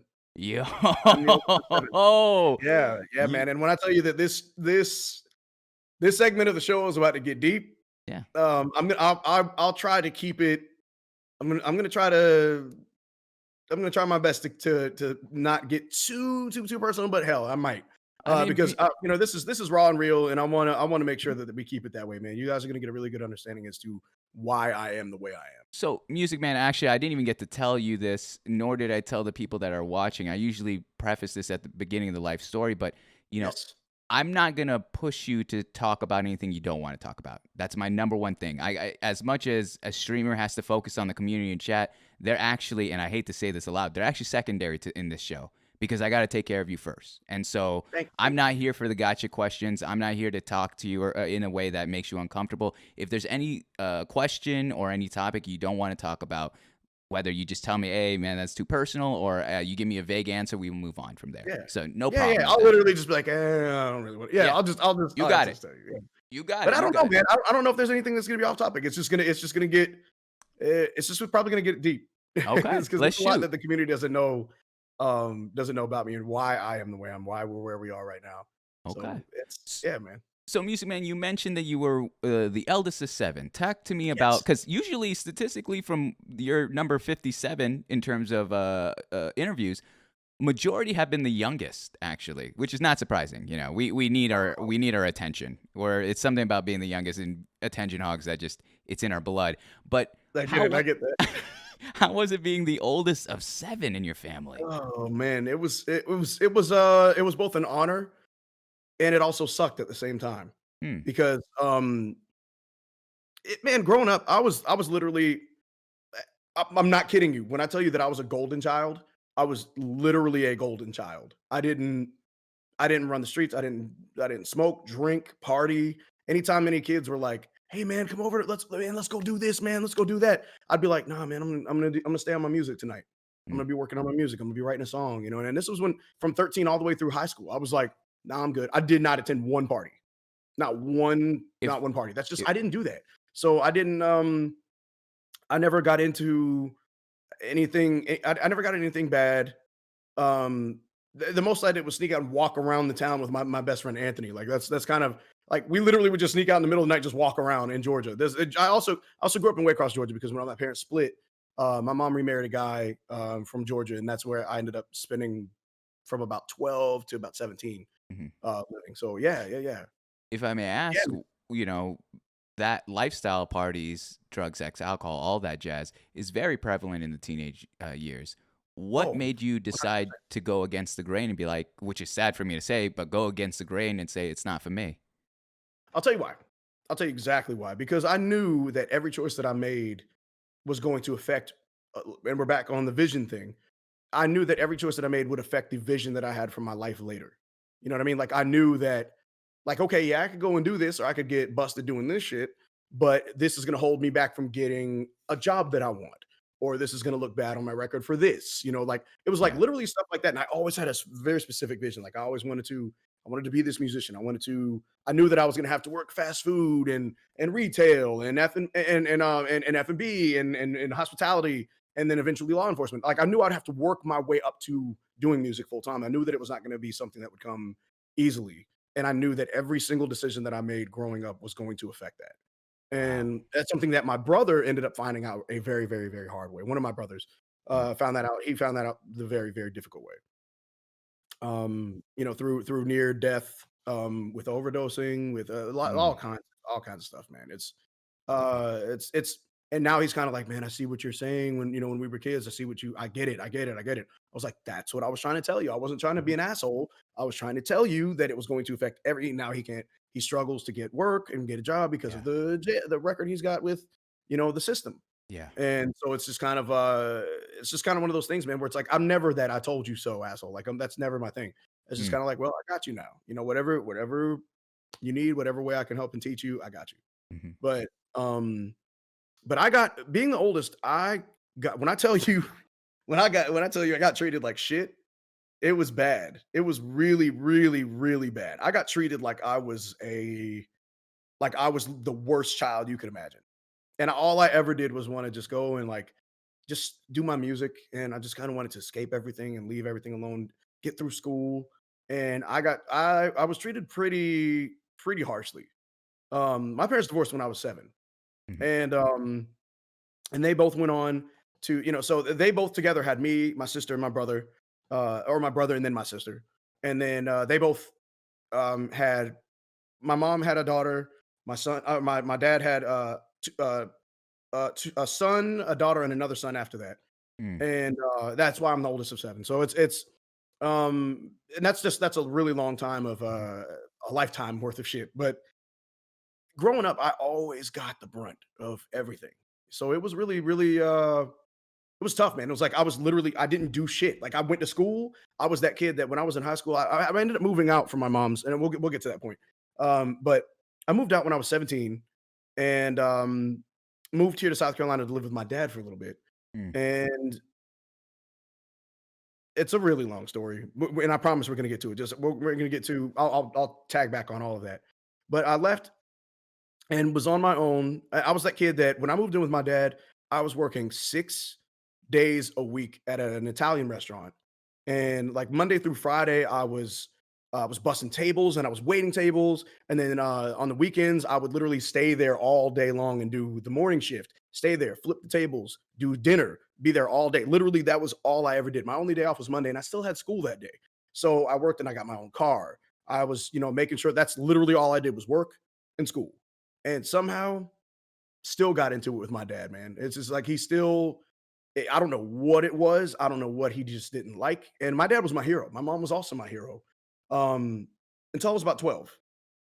Mm. And I mean it gets pretty deep, man. Like my mom, when she left my dad, she was literally my hero. She was everything that I could have ever wanted in a mom. She was sweet and so funny. She always read books to us and stuff like that. Like, she was really good with me and my brother and my sister and my baby sister.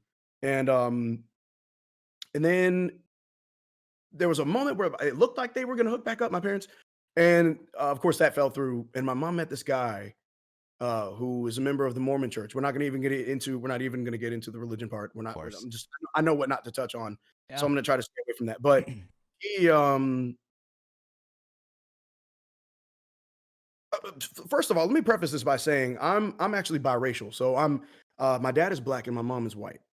And she ended up marrying, when she remarried a white guy Mm. from Georgia. And he just, I don't even care who is watching this when I tell you this guy is one of the most vile pieces of shit I've ever met in my entire life. I'm not kidding.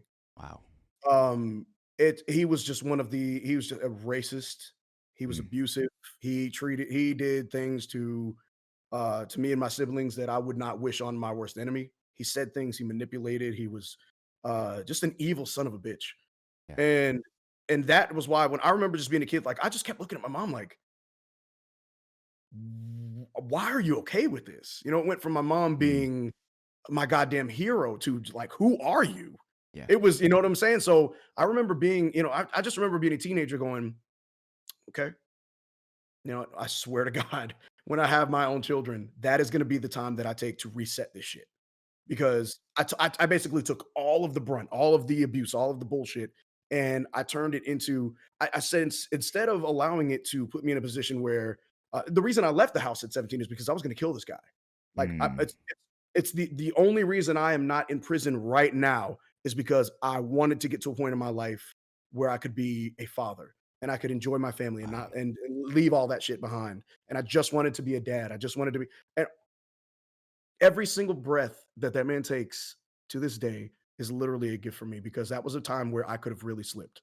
Yeah. And like you have no idea what this guy put me through, man. I mean, Mm. it was simple stuff. It was stuff from verbal and physical abuse to things like where I would try to escape him and get away.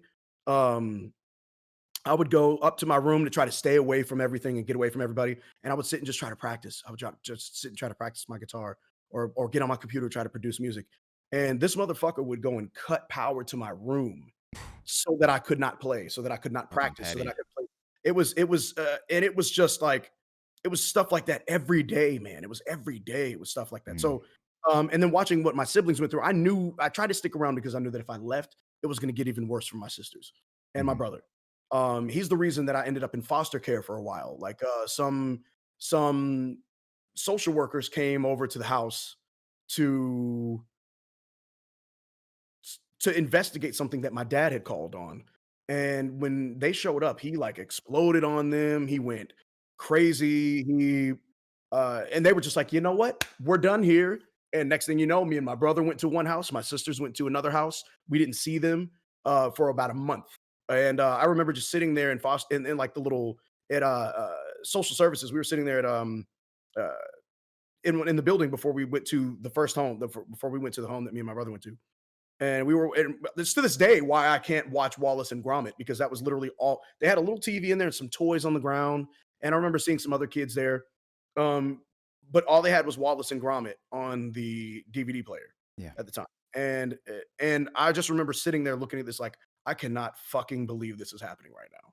Like, I just can't believe this is like how Mhm. what and I just felt very powerless. And then uh to go to a judge, to be in front of a judge who would tell me that this man has every right to beat me, those things like that. Wow. I would, for a judge to literally sit there and tell you this, you're just like, you've got like Yeah. what, like this is insane. This What's is life? insane. So I was like, okay, again, um, I decided that I would never, my kids would never ever know what that feels like. And I don't give a shit. I'm just gonna put this out there, man. My mom went from being my hero to being a person I completely do not know. And it's very, very unfortunate because I know there's a lot of guys out there who love their moms and respect their Yeah. moms. And I still have respect for my mother because she's my mother. Mhm. But at the end of the day, I don't know who she is anymore. Mhm. And um my dad and I went through a lot of stuff too, but but at least he's my dad. You know what I mean? Like there's stuff that we went through, and I just tried to ignore it and leave it alone. But he put me through some shit too. Hmm. But me and my dad, we talk to this day, and we keep things, where there's a lot of stuff that we're not going to get into, Hmm. um, but yeah, man, my mom, I just got to a point where I was like, you know what, my kids are never going to know what this is like. So let me ask you this. My kids are never going to know what this is like ever. If I may ask, Yes, sir. you told us what your relationship with your dad is right now. You guys kind of talk. What is your Yeah, relationship with your mom currently like? it's actually it is non-existent now. Wow. Um, by my choice. By your Um, choice. because she, it's very, very unfortunate, man. I tried to give it as much patience as I could. But she's been making her political affiliations known so Mm, hardcore that there's nothing to talk about, man. She's not even a shell of her former self. She's just it's there's nothing to save. how did It's she very justify the abuse, though?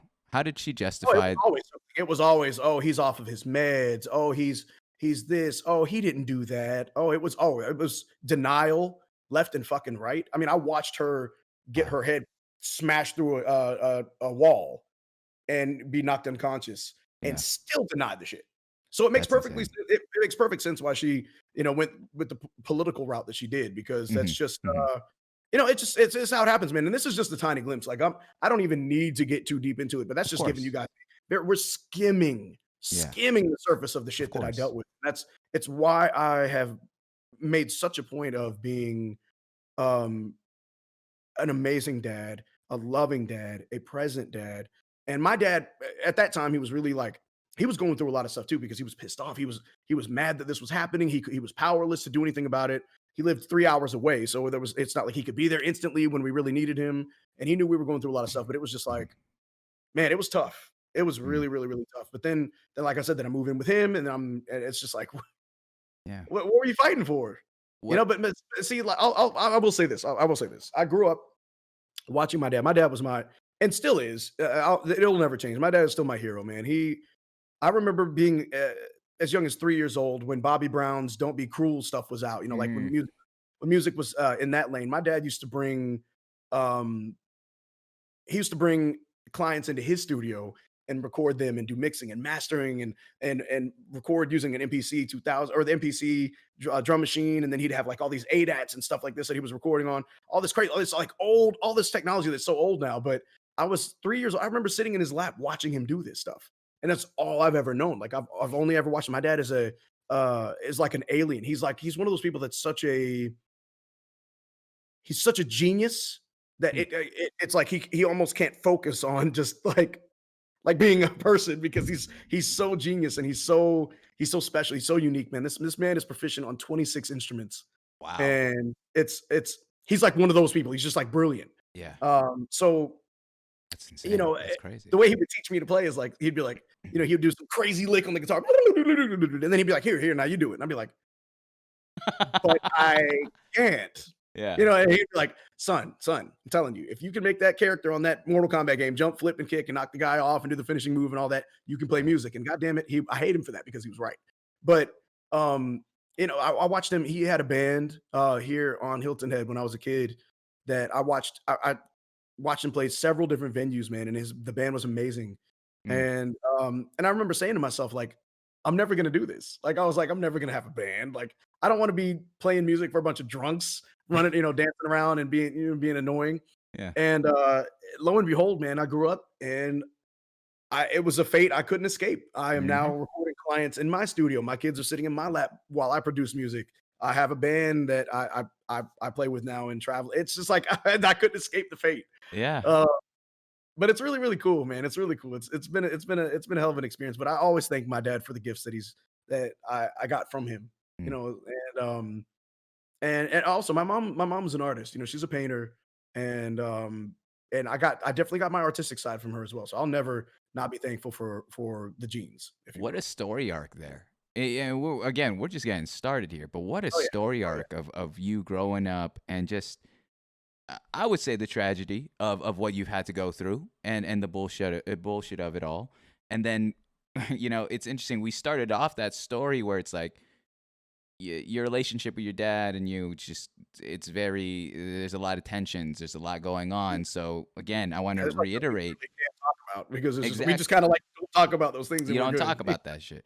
But then, they divorce and you go through that, and I bet there was a little bit of relief, and like you said, you looked at your mom as a hero, but very quickly you found out that hero turns into someone you can't even recognize nowadays because Mhm. of the person that they ended up with. If I Exactly. may ask, you have your own children, Music Man. Uh, do you find it? How do I? Is showing your children to their grandpa, grandma ever in your mindset, or is that just that's hard cut off as well? Well, of course they know my dad. Of course Okay, my dad's still he's very present. He's always messaging me silly memes and like we like I nice. said, but there's just stuff that we don't talk about. Like we just kind Yeah, of leave it surface, and that's okay. yeah, Like that's just something we kind of have come to just it just works. Like if yeah. we're talking about music or we're talking about uh silly stuff, Hmm. we're good. Hmm. And of course he's been very present in my kids' lives, and I love him so much That's for that. awesome. But my mom, they don't even know who she is, and Wow. they'll never know her husband either. Who, as far as I know right now, is currently dying Mm, from hepatitis. wow. So, uh, hey man, look, it's just one of those things where I have no qualms. I have no problem with them not Mhm, ever knowing who they are, mhm. that energy. Like I Yeah. said, as far as political affiliations go, Yeah. um, that comes with a certain energy that I will kill to protect Mhm. my kids from that. Of course. So it's just one of those things where it's very unfortunate. It's very sad, but at the same time, hey, you know what? My kids are gonna be their lives are gonna be all the better for it. Mm. So I had to do that. That was a sacrifice I had to make sure that they don't ever know what that's like. As the oldest, there's this stereotype that you have to be the strongest for the siblings. It's just it's bestowed upon you without really ever asking for that. It's What was true. your outlet during that darkest time when you were with your ma and that man? I don't even know what to define him. I don't even want to call him your stepdad, but just that You other can man. her husband. That's what I've always called him. Yeah, I've her always said husband. Correct. There yeah, we I've go. always called him her husband. What was Um, your outlet during those times? my best friend Anthony, he lives right up the street from me. So me and him and he was going through a similar situation, but not nearly as deep as that, as what I was dealing with. But me and him always we always hung out, man, and we escaped everything by playing games together. We would always work out. We would always be out doing stuff, skateboarding, and we'd be Mm, biking and all kinds of shit. And um and that was the escape, man. Music. If it wasn't music, it was that. And it was literally he helped save my childhood. wow. He really did. Yeah, he was and still he's my best friend to this day, man. We talk Hmm. damn near every day. That's nice. Yeah, I over like 20 that. years. That's so Yeah. cool. That's so cool. Yeah. That's storybook stuff, man. That's the goals there. Trying to find a Yeah. childhood friend and ride or die to the very end there. Uh, Let me ask a couple more things about your family life, and we'll move Sure. on here. Uh, I understand we've discussed a lot of weight and gravity and turmoil between your biological parents. Um, let me flip it on you with this. All right, you're an adult. You have a family. You're a father yourself. What is something that you could say of your mom and your dad separately that they've taught you that you still hold on to this very day? That's super, super easy. That's a really easy one, Okay. to answer because, while things are where they are and things happened, Hmm. I I can never forget or let go of the beautiful memories that I do have. Um, for example, like the Harry Potter video, when you saw me playing with the Yeah. kids, like Yeah. that's the kind of stuff that my mom used to do with me when I was little. You know what I mean? And my dad too. My dad is like, my chat always wonders where I get these voices that I Hmm. do Hmm. uh but I get them because of my dad. Like we used to do shit like that all the time. Like Marvin the Martian and all these other like these voices, it was like I grew up doing that with him all the time and Hmm. just mimicking shit. Like that's all we did. We just mimic stuff all the time. And and it's really cool, man.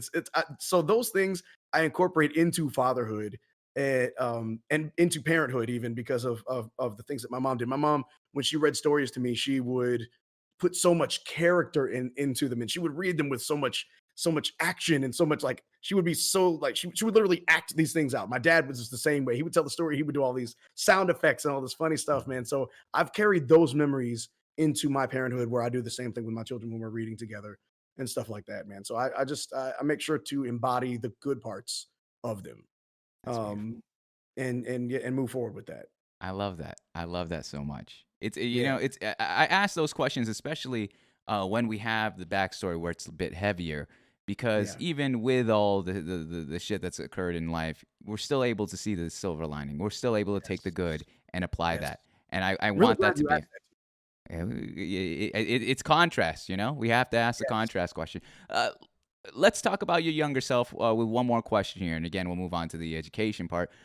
I miss that guy. If you can go, you are who you are right now and where you are right now and everything you know right now. If you could talk to your younger self, especially going through all the bullshit, especially in the thick of it, what would you tell yourself to empower your younger self to move on and grow from that situation that you were currently in? Because it's very easy to get lost in the storm. It's very easy in the moment of turmoil, of hate, of whatever it may Mhm. be, to just drown in that. What would you Yes. say now being on the other side? I would literally I would sit down with myself and say, "Hey, hang on, because every single vision that you have for your life is going to happen." That's what I would say. That's all I would say. And because everything that I've ever dreamed for in my life has Mhm. has come to pass. So that's all I would just tell myself to hang on. I love that. I Yeah. love that. And I Yeah. think your younger self would understand exactly what you're saying and be like, all Yes. right, you got Yes. it. You got it. That's so cool. That's so And cool. thank you guys. Somebody, really quick, Santa Slays, thank you so much for the gifted sub Oh to my mom. I goodness. love you so much. I appreciate you. I just wanted to say that really quick. And I love you guys. I see your comments and stuff. I don't want to break off. I don't want to break the. I'm trying to not look at them at the same The- time. So I promise. I'm gonna go back and look at all this. oh, I see it too. It's above my script here. It's above my show timeline. I can see it all. Santa Slays, I appreciate you too for that. Again, expect the DM after this show. But um the least sexy of the topics is always education. I need to find a better word for education. Maybe it's high school life or something. But let's Okay. get into education here. Let's get into your schooling, all right? Hell yeah. I go Yes. straight into high school here, all right? You're familiar with you're familiar with the stereotypes. We got the jocks, we got the nerds, we got the emo kids. Where did you fall under that trajectory of stereotypes in high school? You know what the really cool thing about that is? Hmm. I was going through so much shit in high school that I didn't even have time to focus on any of it, man. I was working and just trying to me and my then girlfriend, who is now my wife. We'll get to that too. Um, we were going through so much stuff together, man. It was just such real life that school was like a joke to me. I Really? just wanted to get through it and make sure that I got my diploma, and I wanted to get the hell out because it was a joke.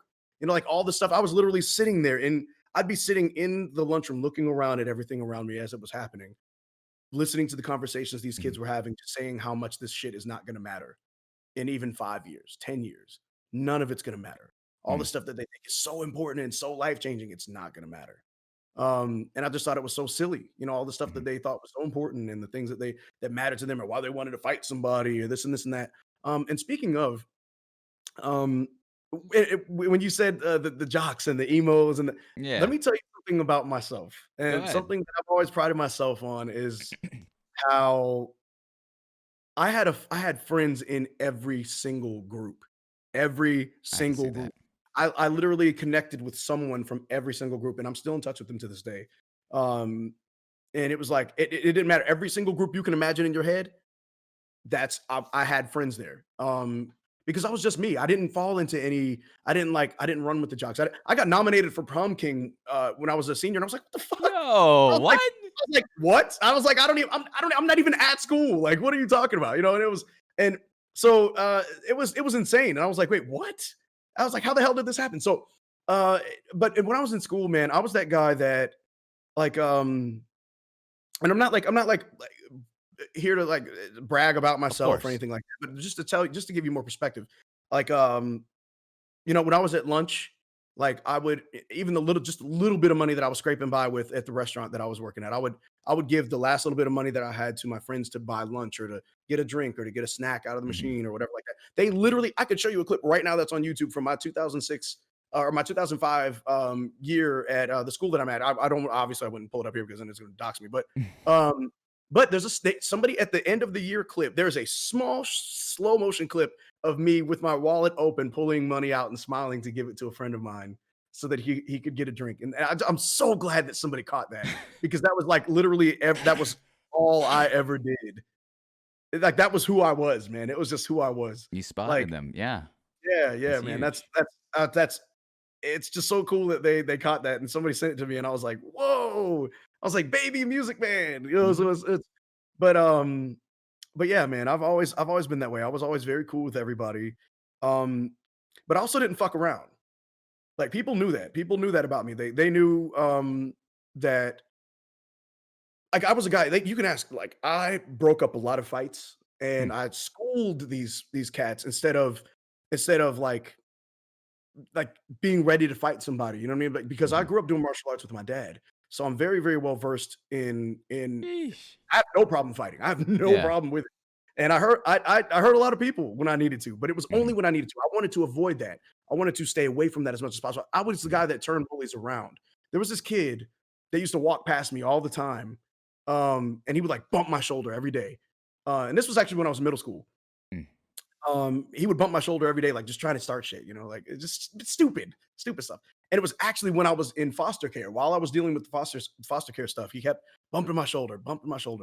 And and I just remember telling him one day, like, and this is just who I was. This happened many more times after this. I Mhm. just remember stopping and just telling him one day, I stopped him in the hallway and I was like, look, man, we can do this. Like, I have no problem Oh shit. like, I just told him, I was like, "Look, I've been trying to avoid this shit, but we can do this right now if you'd like to, but I'm telling you, it's not gonna end well for you, and I'd really rather not because I'm going through a lot of shit." Mhm. And when I said that, his whole demeanor changed. His entire demeanor, everything about him suddenly switched over to, like, this fucking just middle school kid who was going through shit of his own. And that's something even at that time while I was going through stuff, I could respect that about him because I Mhm. was dealing with it. So I already knew he was trying to push that energy out somewhere because he was dealing with shit himself. So he turned around and he was just like, "Man, I'm sorry, man." And he gave me some dap and we've been Yeah. we've been friends ever since. Holy. And I did that several times throughout my career in high school, man. Like when I was in school, I broke up a lot of fights and talked sense into these kids instead of like and one dude was like was so hyped up one time and he was like, "Man, let's go outside." I was like, "Okay."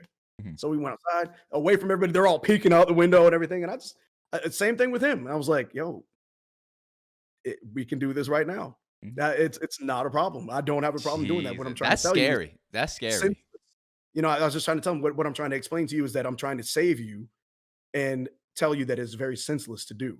It Yeah. doesn't make any sense. I don't have time for this shit. Mhm. So like that's who I was. Like I was this. I'm still. That's who I am. I'm a sweet, loving person. I want to see people happy and successful and doing great things. But the second people mistake my kindness for weakness, they get a completely different person. And when they Yeah. see that switch flip, then they're like, oh shit, Mhm. because it's that's just how I always was, man. But I'd rather school people and get them to see a broader perspective than to yeah, you can always go and whoop somebody's ass. But then what is Mhm. that going to do? That's going to make them more mad. That's going to make them try to prove themselves when they come back around. And Mhm. it's a never ending cycle. You know what I'm saying? It's a never ending cycle. So that was who I was in high school, man. I finished school and I wanted to.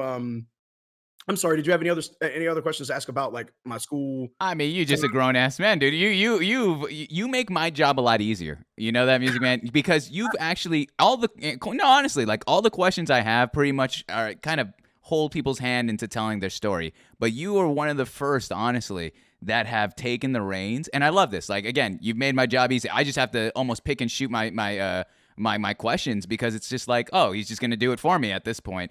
But like more so, I'm curious about the way you mentioned, you were talking to your high school crush who is now your wife.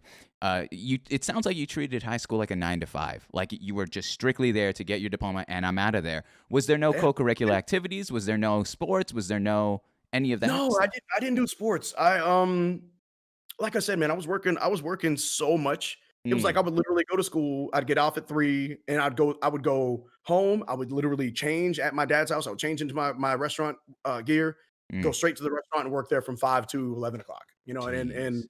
And that was my day every day. Even when I was Mhm, off, I was only off of work Mondays at that time, mhm, and I was still in school, of course. But then I'd get out, and then Monday night was like the only time I ever got to see my then girlfriend, wife.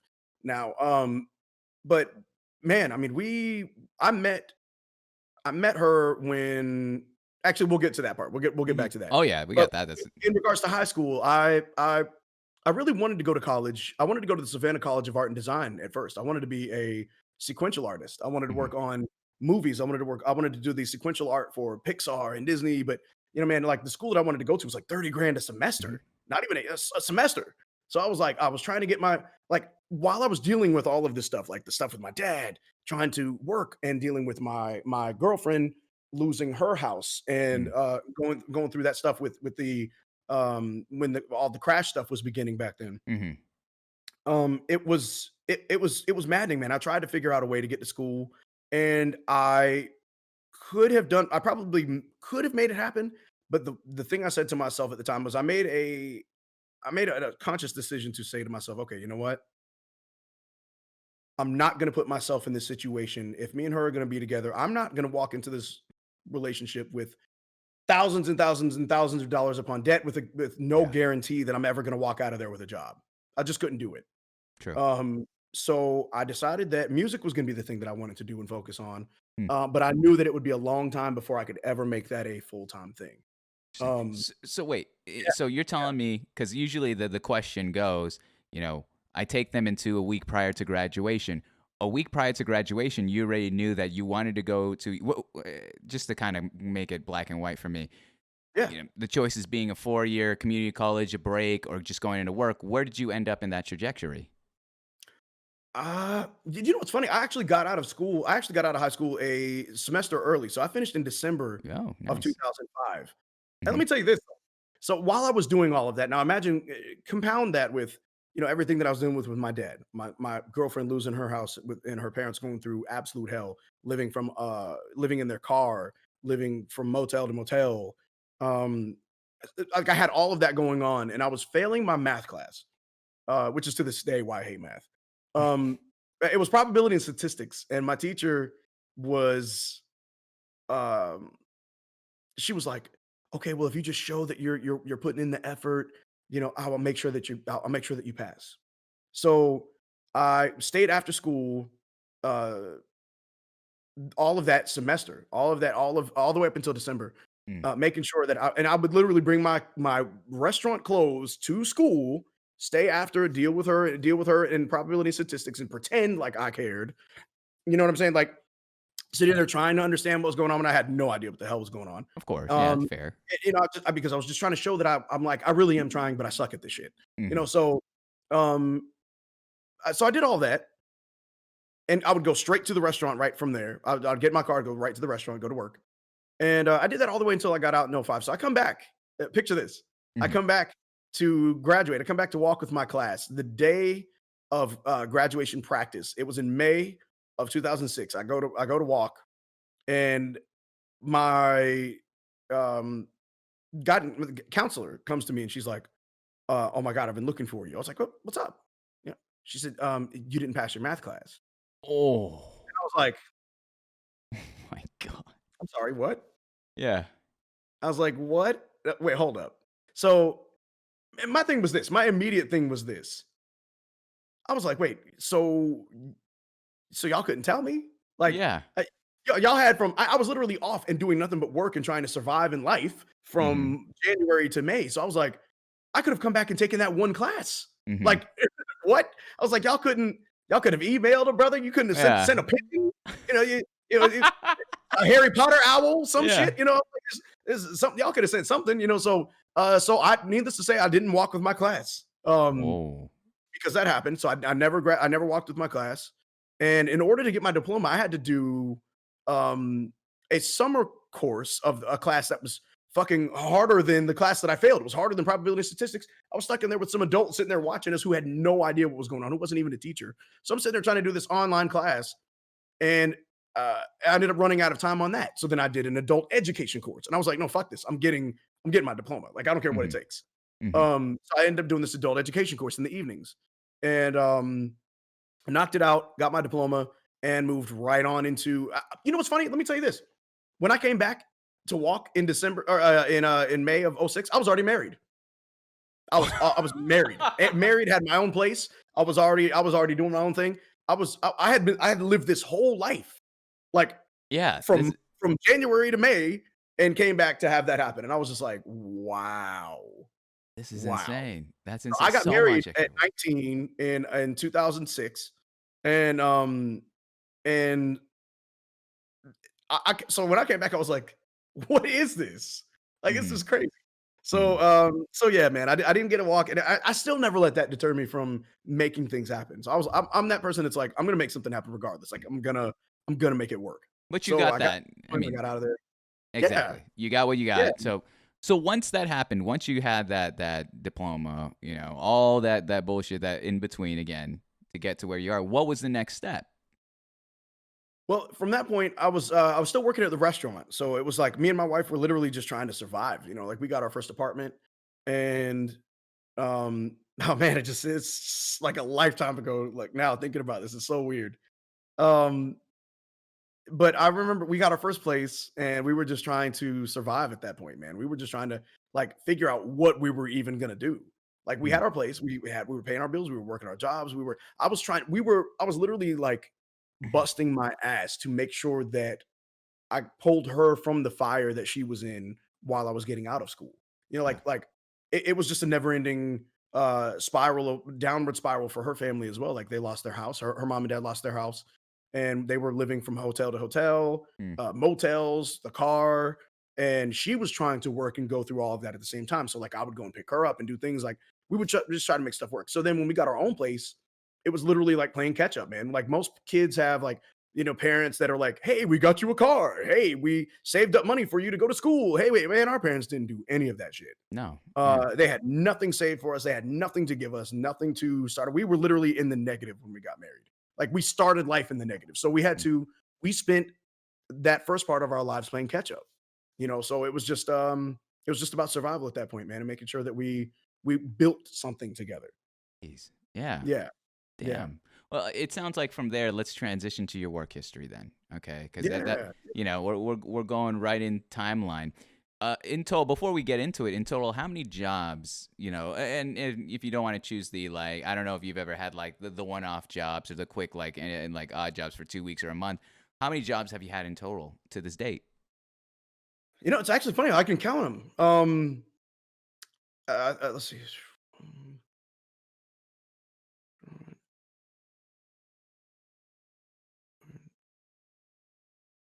Did hospitality for a while, and then I went into law enforcement. So 7, 7. probably just about Oof. 7, and a lot of them I stayed for a long time. Jeez. Like the restaurant that I was telling you about, I literally was there my whole high school. I was there for Mhm. like 4 years. Um, I was just grinding, man. I was grinding, always Mhm. grinding. So But yeah, it was a let's long start time. from the top then. All right, start from the top. You started off at the restaurant. Was that the very first job? No, my very first Oh, job was Wendy's. Wendy's was my very first. Wendy's. Yeah, Wendy's was. I was 16. Or I Mm-hmm. was 15. Actually. I was 15 when I started working at Wendy's. And, man, I was making $5.15 an hour, and Jesus. I was so happy. I was so happy to do it.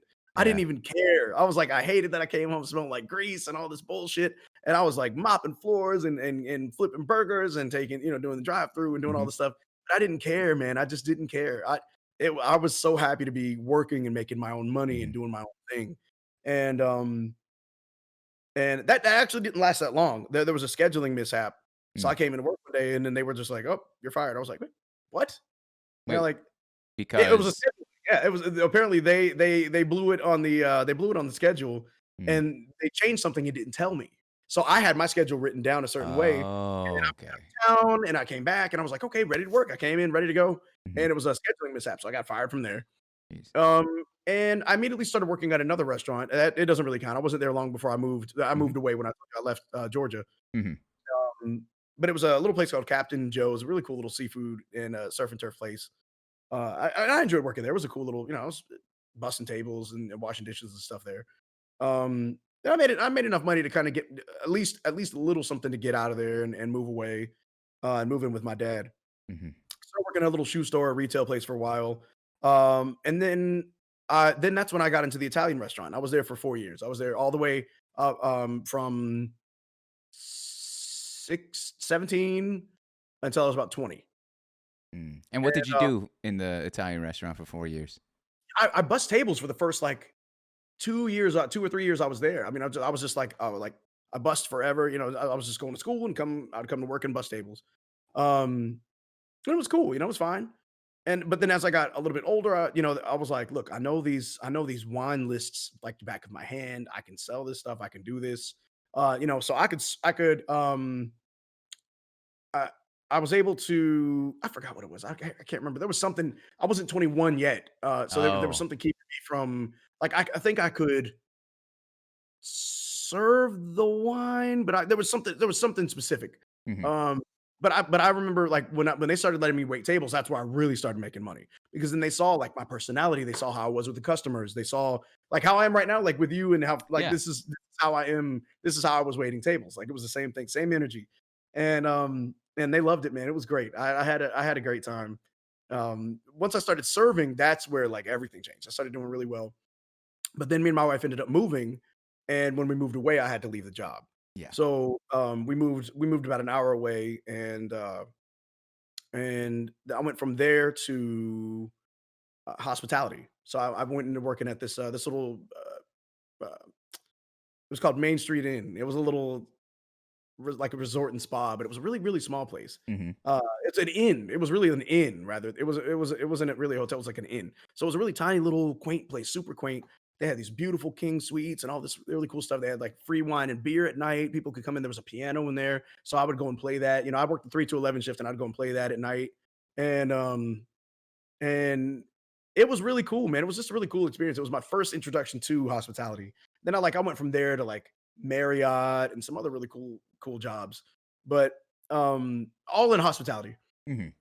But then after that, I was working. The last thing I did was security at a Marriott, um, here on the island, and it was it was okay, like, but I was like, man, like, I want to do something more, But me and my wife, long story short, me and my wife moved to Atlanta, and in like 2010, it was a complete disaster, and like we went from being like debt free and all this stuff to just right back into trouble, and If I it was really one of like my worst years ever. if I may ask, what made it such a 180? You went Well, from liberation to back into all that, man, BS. it was because it was like, our jobs were going really well, and Yeah. I had to leave my job because she got a really good job in Atlanta. And my wife's name is Brooke, so I'll probably just keep calling her that. But Hmm. uh, Brooke got a job in Atlanta, and we were like, "Hey, this is awesome! Let's this is great." So they offered to put us up. They were like, "Hey, she was doing property management, so they were like, "Hey, come stay on property until you guys find Hmm. somewhere to live. You could stay rent free." So we were like, "Oh hell yeah, let's go! Yeah. This is perfect." So I left my job, went there, and I looked for a job forever, man. I could not find a job to save my life. Every day I was out. I was going to hotels. I was going to restaurants. I was like, wow, just nobody wanted any work. Like, this is insane. So I looked for work for a long time, but she had her job, and it was everything was going well. But after about a month and a half or 2 months, they suddenly hit us with, "Oh yeah, so your rent's due." And we were like, "Yeah, what?" Yeah. Like, after you guys literally just told us that we could stay rent free, like, that's why we came here. So, Hmm. man, they hit us with this whole, like, "We're gonna have to evict you" What? How did? thing, and, Oh. it was insane, dude. It was like, I was like, "You've got to be shitting me right now." Like, Hmm. it just went downhill from there, man. I ended up having to move in with my sister, who's here in the chat, Maddie.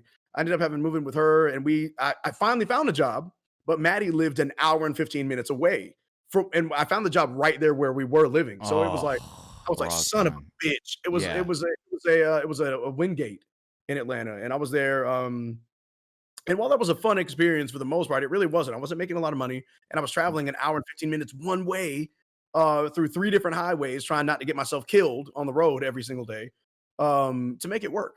Hmm. And, yeah, man, it was like, "This has got to end." So that's when she finally got us the jobs at Marriott, and we left Atlanta and went to go work for Marriott after that. Um, and then that's where everything changed. I did security for a while, and then the opportunity to do some actual law enforcement came up. So Mm. my final job. Um, so on Hilton Head, here on Hilton Head Island, there are several big, like huge gated properties, right? Okay. Hilton Head doesn't have its own police force. They it's a township, so they all of the security officers there are all trained, armed, um, and they get trained through SLED. Like we had to be SLED certified for being armed and all that.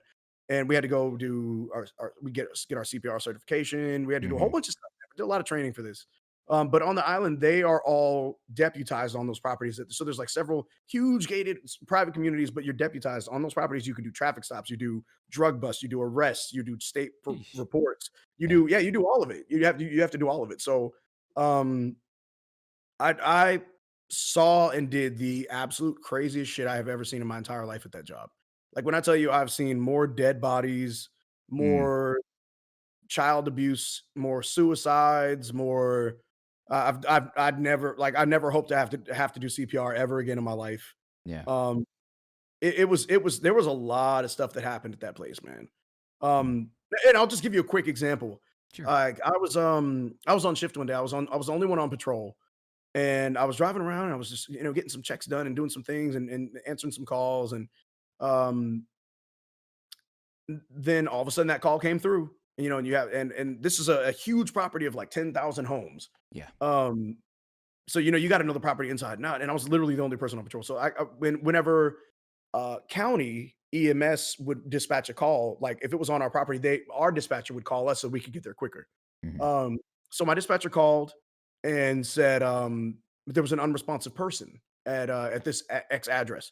Mhm. So I hit the blues, turned around, hauled ass there, got the AED out of my car and ran in. And his wife was like screaming. But this man had apparently been washing his windows outside of his house. He was just washing his windows. He was trying to wash the windows for his wife. And he told her he wasn't feeling well and he went to go sit down. He sat down in his favorite chair and he died, like just like that. He was gone.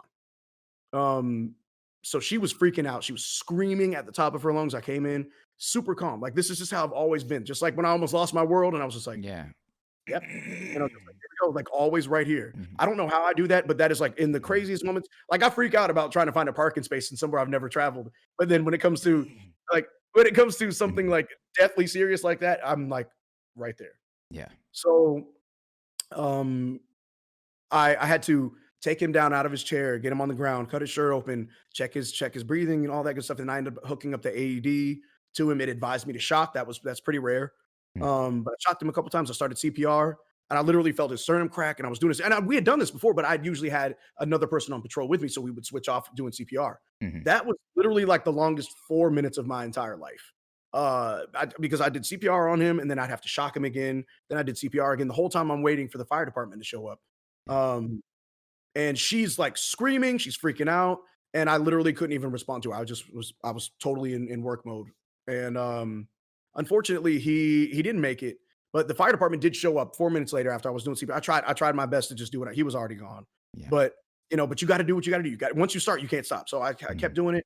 Fire department ran in and they tapped me on the back and they were like, "Hey, we got it, man. We got you. Thank you so much. We got you. We got you." Like, so they were like, "Take a break." So I went off and I was just like, "Man, you do not even understand how like traumatizing that is to your muscles." Like when you're doing, like, you don't, man, doing it, it is just, it's insane. So, Mhm. and it's very different doing it on a dummy versus a real person, because once you feel that, a person is just, they respond, their body responds completely different. So Mm. they worked on him for about 20 minutes, and he didn't make it. So next thing you know, man, it went from like all this busyness, the trucks outside, the engine of the fire truck outside roaring while the lights were going. Man, it went from all of this busyness to me, a county sheriff, and his wife sitting around in her living room while this man is on the ground with a sheet over it, while we were talking about their lives and their past. And I felt at that moment it was my job to talk to her about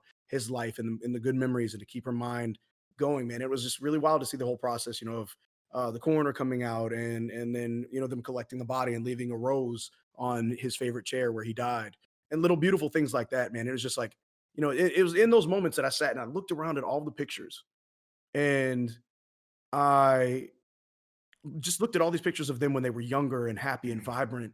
And as she's talking, I'm looking at all of this, and it just like suddenly hit me how quick life moves and how short of a time we have on this planet. And that's why I like, from then on, I just wanted to make the absolute most of it, man. It was that was my final, like, my job, and I left that job um after, like, and that had happened several times, but there were so many different times, like, man, me and another officer had to go into a house where this kid had a gun, and it was just, it was like so many different things that I could begin to tell you, man. Drug bust, all kinds of crazy shit. Um, I've had my life in danger. I cannot even tell you how many times. There was a huge fire one day, gigantic fire that, like, bigger than anything I've ever seen in my life. And man, we used to pull alligators out of people's pools and shit. It was What just in the madness. world? It was madness. Music Man. Like, thinking about it now, it's like, how did this all happen? But over 5 years, it was very, very cool, man. I learned a lot about It, myself, learned a lot about, if I may ask, if I may yeah, cut you off real quick, man, I'm taking in everything you're saying, man, from your stuff with your family story to your education now to your work, man. And I have to ask, how in the world are you able to compartmentalize all of this shit that you're witnessing, that you're living at that moment? You've seen so much, and you're only 35, dude. You're not. There's still a lot of life to live, but you've seen so much. How are you able to wear these stories? Because it's I'm like, I'm speechless. I haven't talked, and it's not because I have nothing to ask you. It's because I'm speechless. You've left me speechless. man, but it all, I'll tell you exactly why. The way that I've survived, if you will, is by taking all of the energy that I've received from all of these different experiences and turning them around into something positive, man. Putting it out into the world as a song, putting it out into the world as uh, a laugh, putting it out into the world as along with laugh, a joke, Mhm. um, happy moments. I turn those bad vibes and negative memories and experiences into positives just by flipping it around. I have to flip it around, man. If you Mhm. don't, it can eat you up. It can eat you alive. My sister is a firefighter. She was a firefighter for a very long time before she retired to do music as well. So me and her had stories for days, man. We're just, that's just who we are. It's in our nature. We're the Yeah. one that's gonna run into that burning building immediately without even, like, if I see a crash on the road, I'm running straight to it. That's just who I've always been. Um, but to take those to have those memories inside of me, it's who I am. It makes me never take a moment for granted, and always to remember that any moment that we're experiencing right now could be the end. It could be it. Like, this interview could be the last thing that I do in life, man. And it's just very important to leave your mark on the world and to make a difference and to leave a legacy. And I do that in looking at my kids every day, knowing that today could be my last day. What's going to be the last thing I left on the world? What is going to be the last thing that I did or said? So, and that's like a conscious thought all the time, and it can be overwhelming sometimes, but it's a conscious thought that I have in my head every single day. I'm like, if I was gone, man, what would people have to say? What would they know my legacy to be? So I want my legacy to be that, you can always take something traumatic, something that has just absolutely wrecked your life, and turn it into the most beautiful thing and experience, because you can take that experience and help someone else who's going through the same thing feel that they actually have a way out, Yeah. you know? So Wow. it's one of Wow. those things. Holy cow, dude! You are, yeah. I'm being taken to school, man. This is amazing. Usually, again, with these kind of shows, I'm guiding the guests to a story, but you've absolutely taken charge and ran with it. And we're not even we haven't even ended the segment. This is the hardest part. I and it, like, I love that it's hard to say I love, but, like, I love your mindset in all this, and you're being able to, because again, you're not just saying this is not just fodder, this is not just words. It's very easy to say these positive notes, but now it's starting to make sense. You said at the top of the hour, I'm gonna connect, I'm gonna show you all why I am the way I am. And it's not that I fully get it, because I don't think, again, 2, 3, 4 hours doesn't encapsulate who you are. It doesn't even scratch the surface, to be frank. True. True. But this is just a taste, and to kind of get this little look into who you are, what's made you you, a little bit of your experience is extremely it's overwhelming. It's overwhelming. Like I can't. I'm again lost at words. It's humbling to have you here and to even hear this and to witness this from your life, man. Yes, sir. So you said you were in law enforcement for 4 years, correct? Yeah, yeah. Oh, it was almost 5, and then I Almost left. 5. That was after dealing with that job and everything. I just realized that time. I was like, time was just going to keep slipping away, and my Yeah. in-laws, who were two of the most amazing people Hmm. in my life. In my life, man. We went through a rough patch early on because of things that they were going through and dealing with when we were younger. Yeah. But when me and my wife had first hooked up, but I always have had respect for them in the lane of music. So then Hmm. the older we got, the more we all connected and understood each other, man. It was just, and my That's cool. father-in-law was the one that was like, "Hey, man, you're playing in the studio." Like my dad always wanted me to play on stage with him, and I'd play here and there. But I told you I didn't want to do the band thing. I didn't want to play Yeah. live. I just liked producing music. So my father-in-law was like, "Man, I'm telling you, just come on, just come play with me and mom. Come play with me and mom. You're gonna have a blast. You're gonna learn about yourself. It's gonna teach you so much about stage and musicianship." And I was like, "Okay." Mm-hmm. So I got into playing some Motown and blues with them on Mondays while I was still at that job. Monday nights I would go and I would play a gig with them for 3 hours and then go to the gig. I mean, go to the job. So I would do the gig and then I'd go to the job, and that was only on Mondays. That was my Mm. introduction to playing live music. Um, and I did that for a couple of years with them, and eventually, now I was always working the night shift at my job. So when I was doing that, I did it from 11 p.m. to 7 in the morning. And I did that for 3 years. So then the 4th year that I was there, I switched to day shift and I hated every single second of every day of that job when I went to days, and I knew that I would, Mm-hmm. but I had to take that ass whooping and do it because it was gonna get me to where I needed to go. So Mm-hmm. that was opening up my evenings for more live music to be the thing. So I dealt with it for about a year and a half, and um throughout all of that, me, my wife, and brother-in-law also started our own group. Um, so since we're still in the work segment, this is the final thing I can end with. Okay. Because this is what has brought us to where we are and why we're doing what we do. So my dad has always for years suggested, he's like, "Why aren't you building music at home that you guys can perform on top of out? Like Mm-hmm. you have everything that you need. You have Steve, my brother-in-law, you have Brooke, their vocals, you have all of your music production skills and live playing. Why aren't you using it?" Yeah. And I was like, "Okay, fine, fine. What the hell? Why not?" So we started with a few songs, and they were like, "Okay, well, let's do these songs." So I would reproduce the songs, but do my own arrangement for them. So I would start with the drum tracks. I'd do the bass. I'd put in the keys and the horns and the strings and stuff like that, and then I would play guitar live, and we'd record their vocals so that we had harmonies to go along with it. Mm-hmm. And I'm finally, it's been a big vision of mine to bring that to Twitch, and we are finally getting ready to do that. I now have a way to do that. So we're gonna be doing our trio show here, but I love that. it started That's off with sick. just the 3 of us, and we had nothing. We were at the very ground level of this whole thing, and we went from struggling to perform at a couple of places, and then when people saw what we were doing, they were like, Mm-hmm. "Holy shit, this is awesome." So it grew to a point where we could start affording to hire a drummer, and then we hired a bass player, and then, we went through a couple of them until we found the solid group that it is now. Mm-hmm. And these guys are like my brothers, man. My drummer and bass player are like my brothers, and me and my wife and brother-in-law make up the core of the group. But these guys add something very special because they're both um, incredibly talented individuals on their own. They both do music production. They both play multiple instruments. They both have their own huge resumes, impressive resumes, but they bring something so special to the band. So whenever we all play together, when it's the 5 of us, I will take out the drums and the bass of the tracks that I put together and still let that play while I do the keys and guitar live. And it gives us a really, really unique sound, man. It's like nothing that's out there, man. So our shows are very big productions. It's almost like a concert everywhere we Mm-hmm. go. And so I went on to do that. I left that job to do that. And I remember talking to my boss at the time. And when I put in my notice, which was actually for a gig that fell through by the way, Hmm. because I was like, "Well, since they're not gonna let me off, I gotta leave." You know, like I believed in doing the music that much.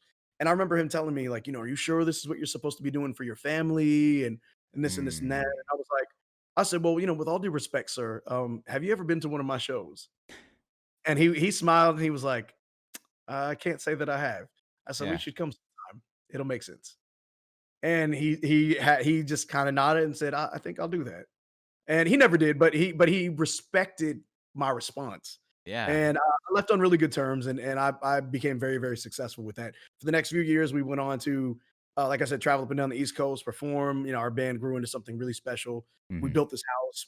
I've taken care of my kids this way, through doing nothing but working for myself over the last 6 years now. So That's it's been, yeah, man. that's It was crazy. That's insane. I love that. getting ready to like explode with like huge festivals and all these huge things Yeah. planned for 2020. Corona happened and it literally wiped it all out. So that's where I was like, okay, how am I going to take this and make this translate into something that I can do? Because, like, yeah, I could go do a 9 to 5. I'm not shit. I'll go scrub anybody's toilet right now. I don't care. I'm Yeah. not better than. I'm not just because I've worked for myself for 6 years doesn't mean I'm not going to go scrub somebody's toilet. I don't give a Hmm. shit. Hmm. Like, I will happily go and do any job that I can do to take care of my family. That's not a problem. Of But course. if I could capitalize on what I'm already doing, why not? So then that's where Twitch came in, and here we are. So you will be performing this live on Twitch? Yes. So I have my live performances that I do now, but I now have a way to incorporate my wife and brother-in-law into the show. Yeah. So now everybody will be able to hear everything in their headphones just like they were listening to the show. Everybody's going to get a private show, a concert. You just put your headphones on and you'll get everything. Reverb, And delay on the vocals, you'll hear the music, me playing guitar. Like it's them is there a singing like timeline?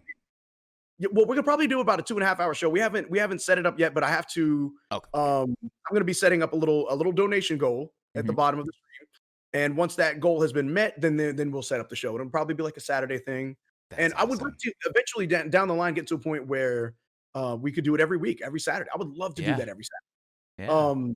But the deal is, I knew I wanted to take my time with this because I knew back when I first started on Twitch, I was like, okay, well, I want to do the band, I want to do the music, but I'm going to have to grow the community to a point where they're willing to, want it and support it and be there and get me, not just like, hey, cool, here's some money, let's watch you perform, like, but like know who I am, what I'm about, what I stand for, why I'm doing what I'm doing, Hmm. and we have that now, man. It's a blessing. It's beautiful. That's so cool. And Oh my gosh.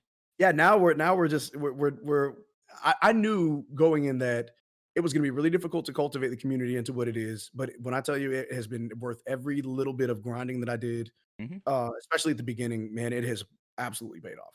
Mhm. Absolutely No, paid off. it's a strong community. I mean, from what I've seen through VODs, I love it, and then clearly what we've seen today with the people coming through. I mean, you are well loved, and you are someone that everyone wants to understand more. They want a bigger piece of you. I don't know how much time you give to them on stream, especially with the Minecraft and the music, but they want even more. So that's Yeah. really cool. I'm honored to share. You keep saying you're honored to be on the show. The feeling's mutual, if not more, man. Especially after hearing all of this. This is Thank it's mind-boggling to know where you've come from to where you are now. And it's so cool to see that growth. But most of all, the mentality that got you here, whether it be through your vision or through your Yes. positivity. Yes, sir. We do have one last segment in the life story before we go to the community questions, and it is about romantic relationships. All right. Ah, Before I know a little bit, and again, I'm a good man. All right, no gotcha questions here. I know you got your high school sweetheart. We'll talk about that. Do you need to use the restroom, absolutely, Music absolutely. Man? I'm good, man. Do you You need to? are good. Hey, you know I already got to. All right, I'm the tiniest man here, so I'll be back in the 1 minute. All right, thank you. Sounds good, man. Oh, look at Joey. Look at Big Shot already going. Look, he's like, all right. Let me pull up chat, you guys. Look at all you beautiful people, man. I'm so sorry, you guys. Like I'm here, but I promise you, like I'm scanning through the comments. Y'all are such amazing individuals, man. Look at this. Yeah, look at this, man. Loving it, music. But thank you, Zog. Malcolm, you're amazing. Look at you, beautiful Becco. It's good to see you, Devon Davenport. Thank you, Grace. Man, look, Malcolm, stop. Toxic. Never apologize. This is beautiful. I love y'all, man. Love this opportunity to learn more about you. Man, look, mining has never been so relaxing. It's awesome. Dude.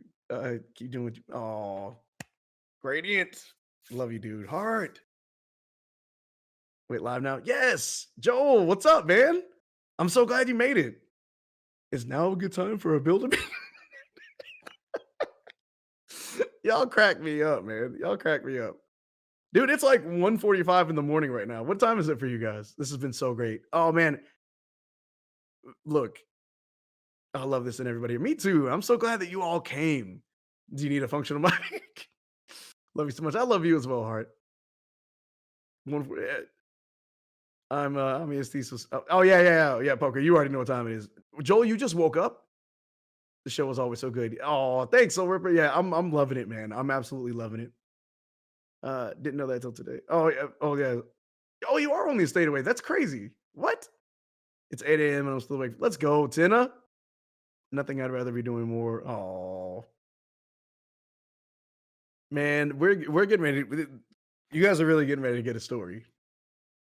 And it's so cool to be able to like just kind of touch on all of this different stuff in my life, man. It's nice to have the platform to do it in a way where like I'm not streaming, I'm not trying to do something in the game, I'm not trying to answer a bunch of uh questions not related to what's going on. And we get a chance to just do we get to hear a snippet of a song you've made? You know what, Soul Ripper? I have an idea. I actually have an idea. Let me see if I can send moms I'm gonna try to send an MP3 of a song that I just finished up for the album with my kids on it. Let me see if I can drop this in here. I don't know if it'll let me. Send me yours. Yeah. Send me the Yes, music. I'm gonna see if you're okay with that. I just want Yeah. to see if it'll even go through. I can't believe it. It So did. this is if you end up playing this is actually a song that I built where I put my kids in the intro. This is how volume 2 is going to start. So volume 2 is going to open up with my kids and me talking and my daughter introducing it and I pulled out the trumpet for this. It's just a fun groove, man. Nice. It's a really laid back groove. Let me see if I can play a little bit of here. Yeah, man. Yeah, you don't yeah, you just, And then I'll likely close with it, but let me just hear a little bit. Ooh. Oh my goodness, the laughter in the back. Okay, I want to show you guys something. All right, say less. I'm gonna save it. I want this to be my outro, dude. That's sick. Oh, cool. I'm a sucker for piano. So you already won me over. You'll have to wait until the end for this one. This game. Oh my gosh, that's fantastic. But dude, Music Man. All right. We're leading into the last segment of Life Stories, and then we'll get into the community questions. I have the questions here too. It looks like we have a ton.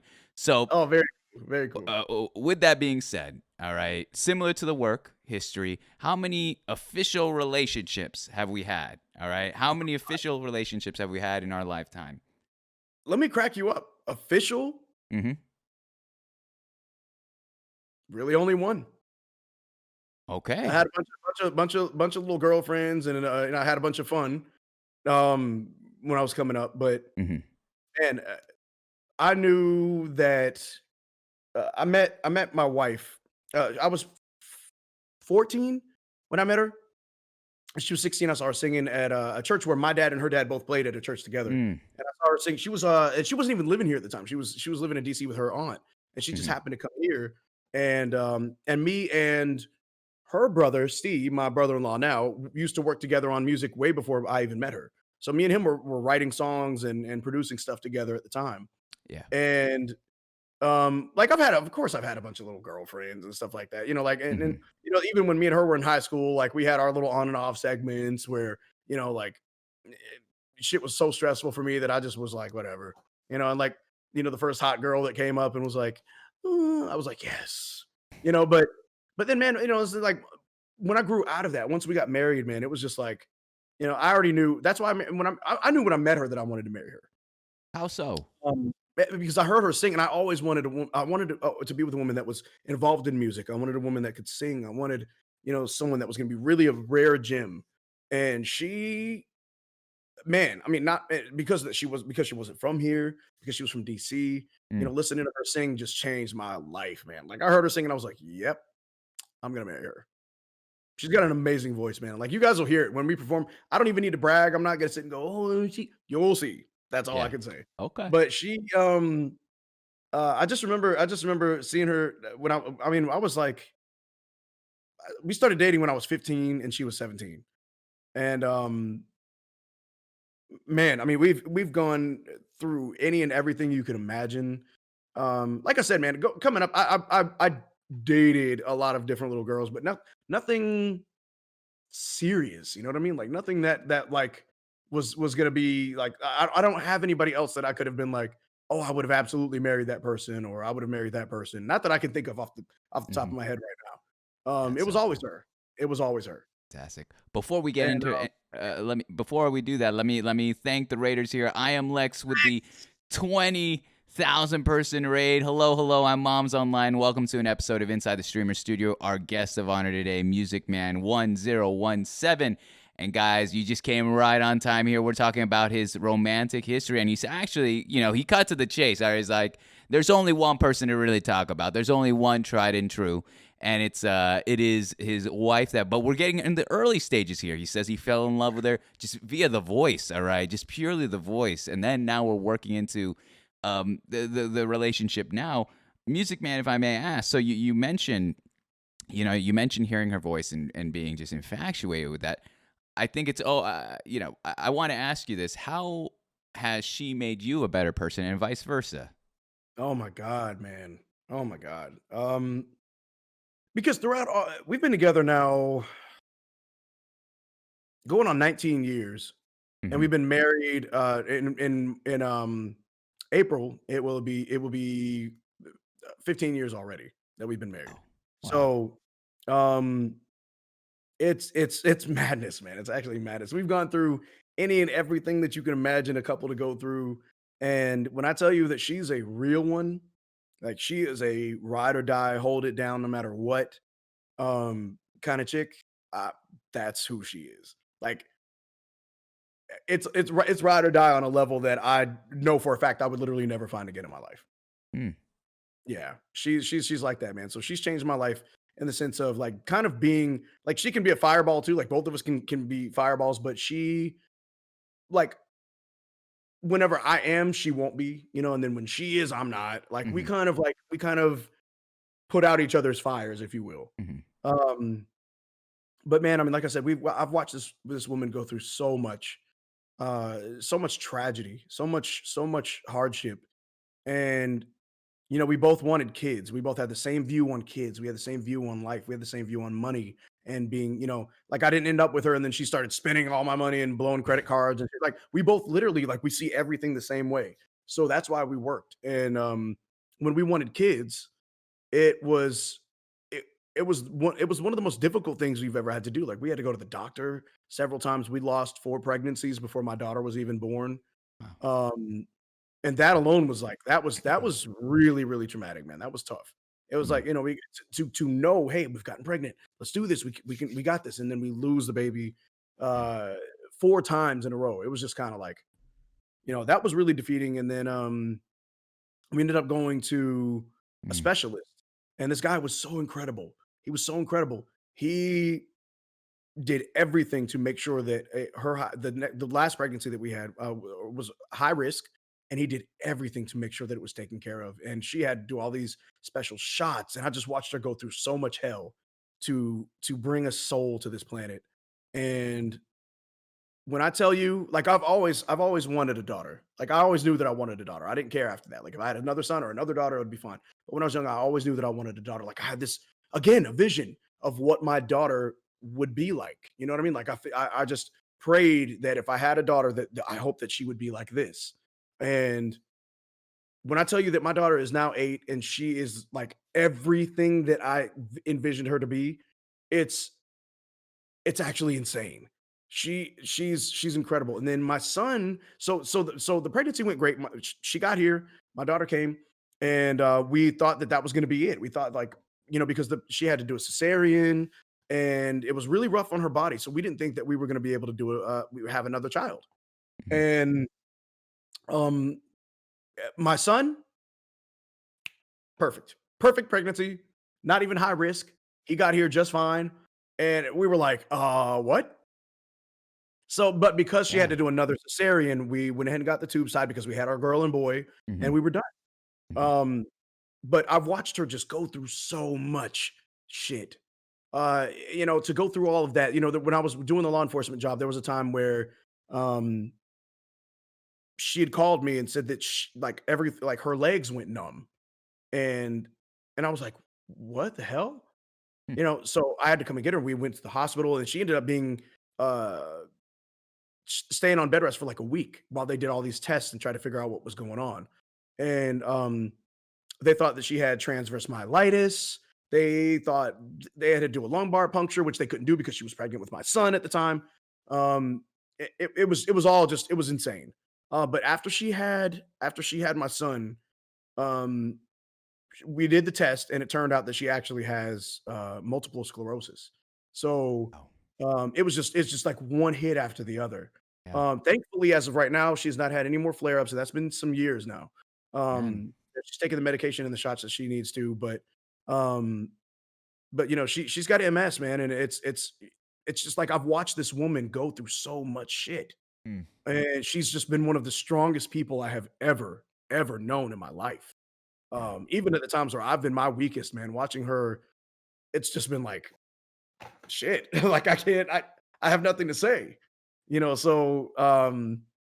We've just done amazing at taking care of each other. And like I said, even going through stuff, man, we've had some really, really, really incredibly deep conversations. And like we're at a point now where like, man, we almost don't even argue anymore, man. It's just like we don't even there's no sense. Yeah. Like we are at such a level of understanding, and it's taken this long to get here, but now that we're here, man, it's just beautiful. It's absolutely beautiful. We are at a level of understanding that it's just like unlike anything else. I don't think I would ever find that again with anybody. No. Like because we don't people don't think like that. You know what I mean? Um, it's very unique. It's very special. It's once in a lifetime kind of thing. Like yeah, of course I could meet somebody else and be happy and live my life, but I would literally never find another her. No. So we do what we can to make sure that we're taking care of both of us. That's amazing.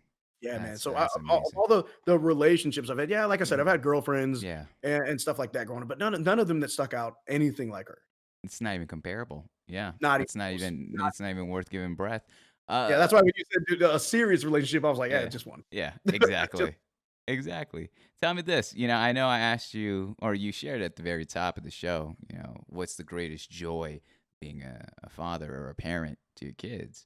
Tell me that in terms of being a husband. That's something I aspired, to be. I hope to get married someday. Tell me about when you were in high school and you tied the knot. What was going through your mind? Man, well, it's actually funny because it's not like we were like, "Hey, I love you so much. Let's do this." We were like, "Hey, we're living together. We're paying bills together. We're doing all this stuff. Why don't we just let's make it official?" We already know that we Yeah. want to get married. Lo and behold, we didn't think we probably should have done this shit, down the line. Mhm. But we were just trying to do the right thing, and we were just so young and so clueless, man. And but I'm very thankful because we could have easily, very easily have grown apart. And there were times where I felt like we did. And but bouncing back from that, because we'd go through periods where like she would want to work on stuff and then I didn't. And then I'd really want to work on stuff and then she didn't give a shit. And then like we went through those moments, those tumultuous moments where we didn't know what the hell we wanted. Yeah. But then at the end of the day, we were just like, "What are we doing? Like, this is stupid. Like, there's nobody else out here like this. Like, we're not gonna Mhm. find this. Mhm. Like what we have is very unique and it's very special." So, and being a husband, that's something else. Again, being a kid, going back to how I came up and watching, no disrespect to my dad, um, eh, but watching him, um, and his girlfriends over time, I was like, I don't want that. Watching my mom's husband and what a piece of shit he was, I was like, I'm never gonna be that. Mhm. Um, I already had a clean cut, a very, very clean cut idea of what I wanted to be when I became a husband. The same thing, same way I felt about being a dad. I was like, man, when I'm a husband, this is how I want to be. And I've just done my best to embody that as much as possible. I'm not perfect. Nobody is, man. Nobody is. I'm never gonna sit up here and claim to be perfect. I'm not some saint. I'm not some uh I try to be a beacon of hope in the sense of trying to always make sure that I'm setting a good example. You know what I mean? Yeah. even through fucking up a lot of times. You can still set really good examples by taking those and using those as learning moments. But man, as a husband, have always tried to make sure that she's taken care of, that she comes before even the kids, Mm. and and just making sure that she's always, and it's not even about happy wife, happy life, all that. That's bullshit. That's bullshit. Like both of you should be equally happy. Mhm. There's no one should be a sap for the other, or Yeah. some kind of a sucker, or like there's always should be a balance. Yeah. And because both of us have that mentality, it makes it very easy for me to be a husband to her. So for example, like I didn't get a chance to talk about this on stream, but for Valentine's Day, Ooh, okay. um, I specifically didn't get her anything on the day. Like we got some little treats for the kids. We went to dinner and everything like that, but like I Mhm. didn't get her flowers and I didn't get her anything, nothing. And so like we went to dinner and everything. And I took care of that. It was a great dinner. But then the next day, I had flowers delivered to her. It was on a Monday. So I had Monday, the flowers were Yeah. delivered. And there was a little note on there that I put that said, specifically because it's not Valentine's Day, because I already get to experience Valentine's Day with you every other day. So so when she got those flowers, she came out and she was like, wait, what? Take notes, ladies and gentlemen. She was Holy like, hold on. cow. So Yeah. I specifically made sure to get her the flowers the day after Valentine's Day. So she came out and she saw them, she was like, I was like, "Oh, what? How did these get here? What?" Yeah. And then when she saw the note, she was like, "Okay, you slick motherfucker." It was like, Alright, yeah, I yeah, gotta save this one down. Gotta write this one out intentionally the next day. This man is just what a move. What a yeah, man. move. So she always tries to rag on me like, "You're not romantic." I'm like, "Yeah, you don't remember the shit I used to do." Like I was when we were teenagers. Like I used to put little like I would put like little notes around on her cabinets and stuff like that. Like here, like put one on the cabinet, one inside of her drawer, one inside of the closet. Little notes just to say like I love you and little stuff like that. Um, but I always did stuff like that, man. So she be clowning me when she tries to say Yeah. uh Not I'm not romantic. romantic She anymore. not she knows what time it is. He's like, "You're getting too comfortable here, man. You're getting too comfortable." He's like, "Nah, I still got moves. I still got moves every now and then. You don't gotta worry about it." That's great. I love that so much, music man. I love that so much. Yeah, man. Holy Yeah, cow, that's yeah. it. It's and I also make a note um to go out of my way to make sure that Mhm. my daughter is seeing every single bit of this, because it's going to be Yeah. such a determining factor in who she chooses to have in her life one Yep. day. Yeah. You know what I mean? So I make it like she comes into the room, she comes in to check on me when I'm in here doing Minecraft stuff or whatever. And she's Mhm. talking to me, and I tell her that I'm like, don't tell mommy, but I got flowers for her coming tomorrow. And she's like, ooh, so that's how I'm gonna surprise her. So she's seeing all of this, taking it all in, man. And I take her on little dates, like I take her to places and I teach her about, like, how a man is supposed to be. I bring her like a little flower and I take her on little dinner dates and just show her how a gentleman is supposed to treat her. You know what I mean? I make sure to impress upon her that. And I do the same with my son, Yeah. except I teach him how to be a gentleman to a woman. You know Yeah. what I mean? I just all I can pray is that they both go on their lives and take all of those things into account. You've raised And the bar, dude. The bar is high right there, man. I love that though. that's Good. my only goal is to just put two beautiful human beings out there into the world, man. And I just pray that they take heed to everything I've been trying to teach them. I don't know what's Mhm. gonna happen, but like you said, everything's just a time capsule. This is where we are right now. I don't know what's gonna happen in another 10 years or where they're gonna be. My son could be in jail somewhere. Like I don't Mm. I don't know. It's Yeah. uh I don't know. But I hope that's not the case. Mhm. I just try to do my best at the end of the Yeah. day. That's literally when you ask about being a husband, I just try to do my best. Mhm. So I yeah, man. I love that. I used to work in admissions at a college, and there would be parents that would take me aside. And they'd ask me, they're like, my kid's going to college, and I could tell that they're ready to party. I could tell, I just know it, and they're crapping on their kid. And I remember I would just look at the mom or the dad, and I would be like, how old's your kid? And I'd be like, well, they're 18, 19. I was like, well, you had 18 or 19 years of lessons. You've had 18 or 19 years of work as a Yes. parent to culminate to this moment.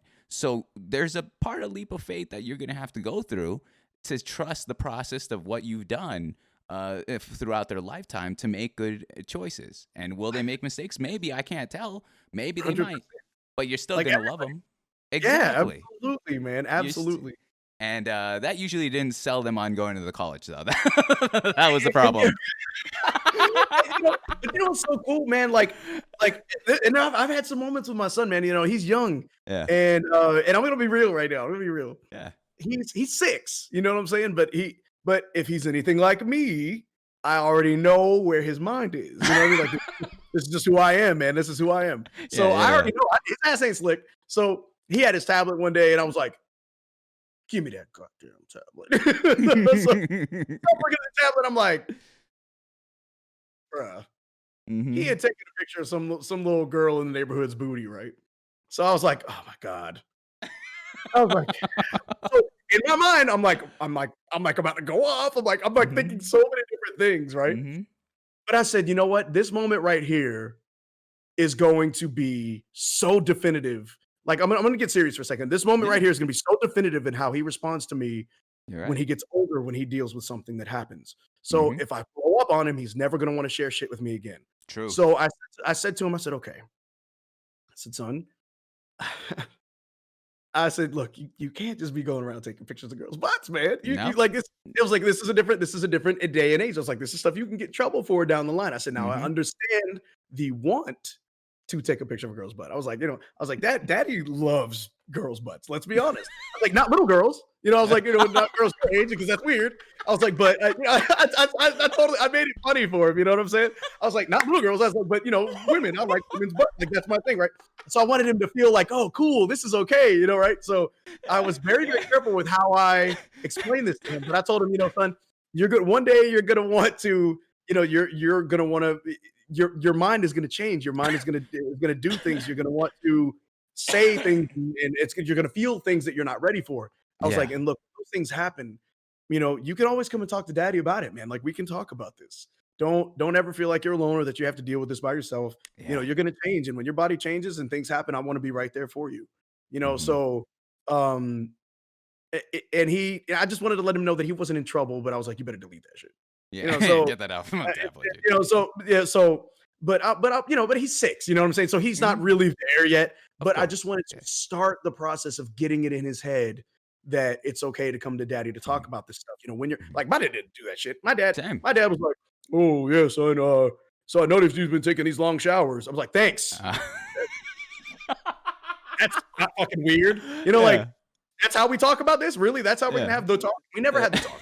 And Mhm. and so it was just like fucking thanks. Like I'm never gonna be that with Hard. I see those emotes. Mhm. I'm never gonna be that way with my kids, man. I want them to be able to come to me no matter what, no matter how real or raw the shit gets. If they come to me and we can talk about it, it's a game changer, man. It's a game changer. And the kids need to know that they can come to you and talk to you about that kind of stuff. So like while it's a very silly situation, it was a very good introduction to how me and him are going to interact in the future. I knew Mhm. that moment was going to be very It's important. pivotal. So It's pivotal. and they're coming up in a totally different time. Yeah. Like, dude, do you know how much trouble I would have gotten into if fucking Snapchat was around when I was Right. 12? Oh my gosh, I think the same thing. I think the Bruh, same thing. dude, my dick would have been all over the school. Like, I would have been like, "Ooh, this is Yeah. awesome!" Like, not Di- even taking into account that, like, it's technology that's out over all around. It's like these kids' lives. Like, Mhm. it's not even like when we were kids, it was chat rooms and shit. Like Yeah, yeah, we yeah. we AIM, were sitting around, MSN.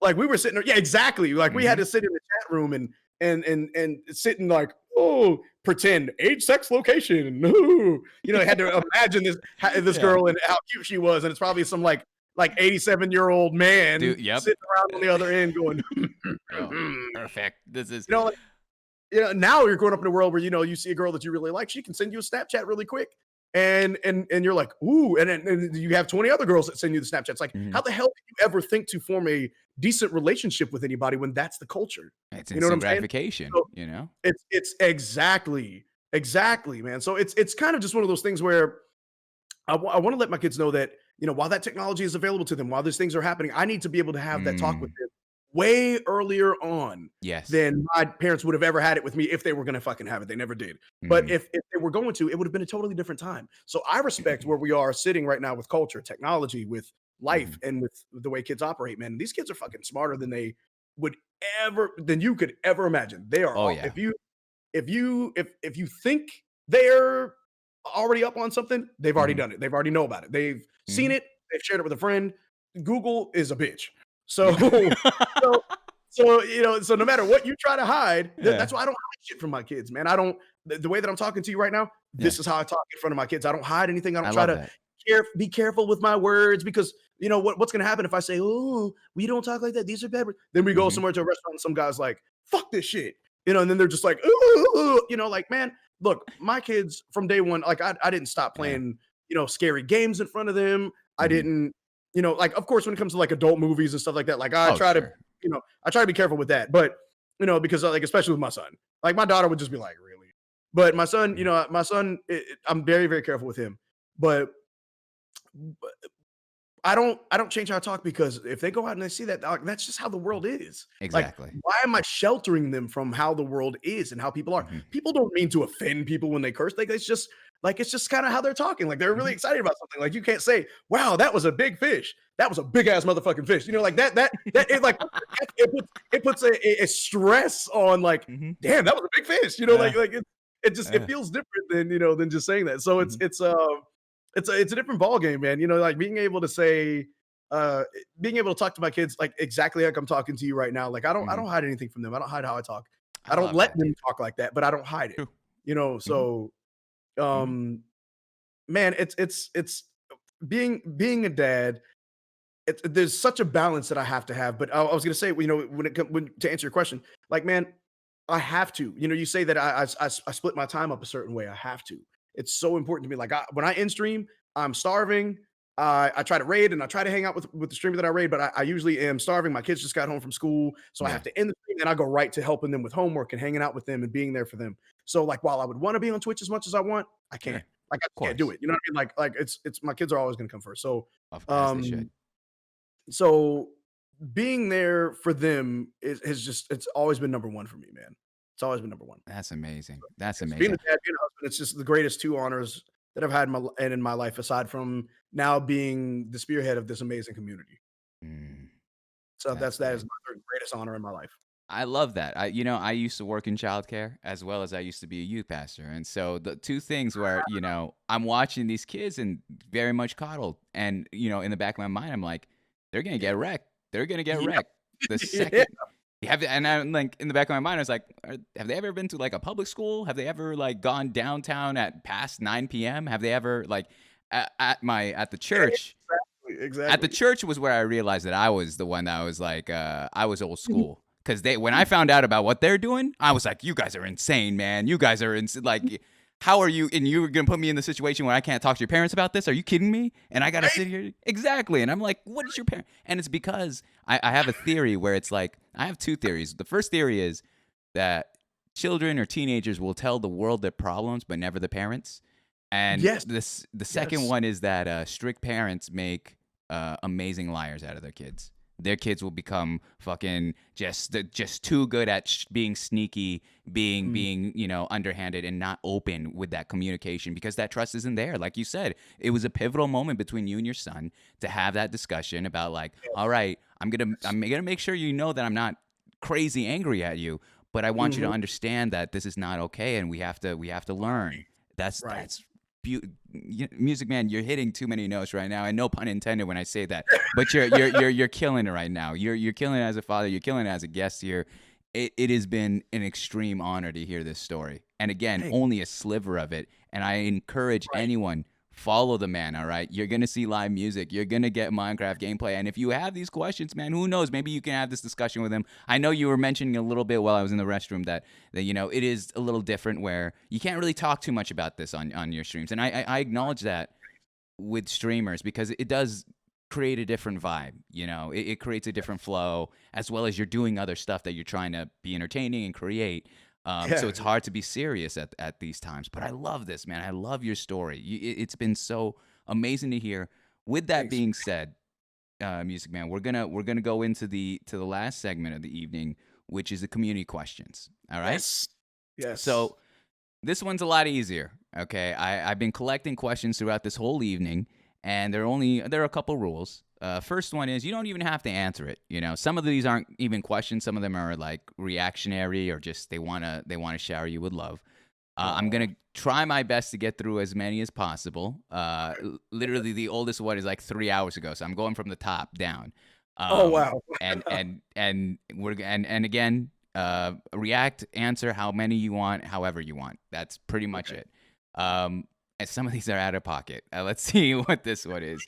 Like this one, I don't even know what person goes up with this and goes, "How do you feel about pineapple on pizza?" They went straight for random. Oh my! You know what? That was 100. I don't even need to know who that was. You know who it is? You're fired. You're fired. Fired. You're fired. I'm gonna take one guess as to who that is, but I'm gonna say you're fired. All I'm right. waiting for the response. I'm waiting for the response. I don't even know. Pull up. Oh, they're fired. These are anonymous too, so that I can't even tell you if I wanted to. That's great.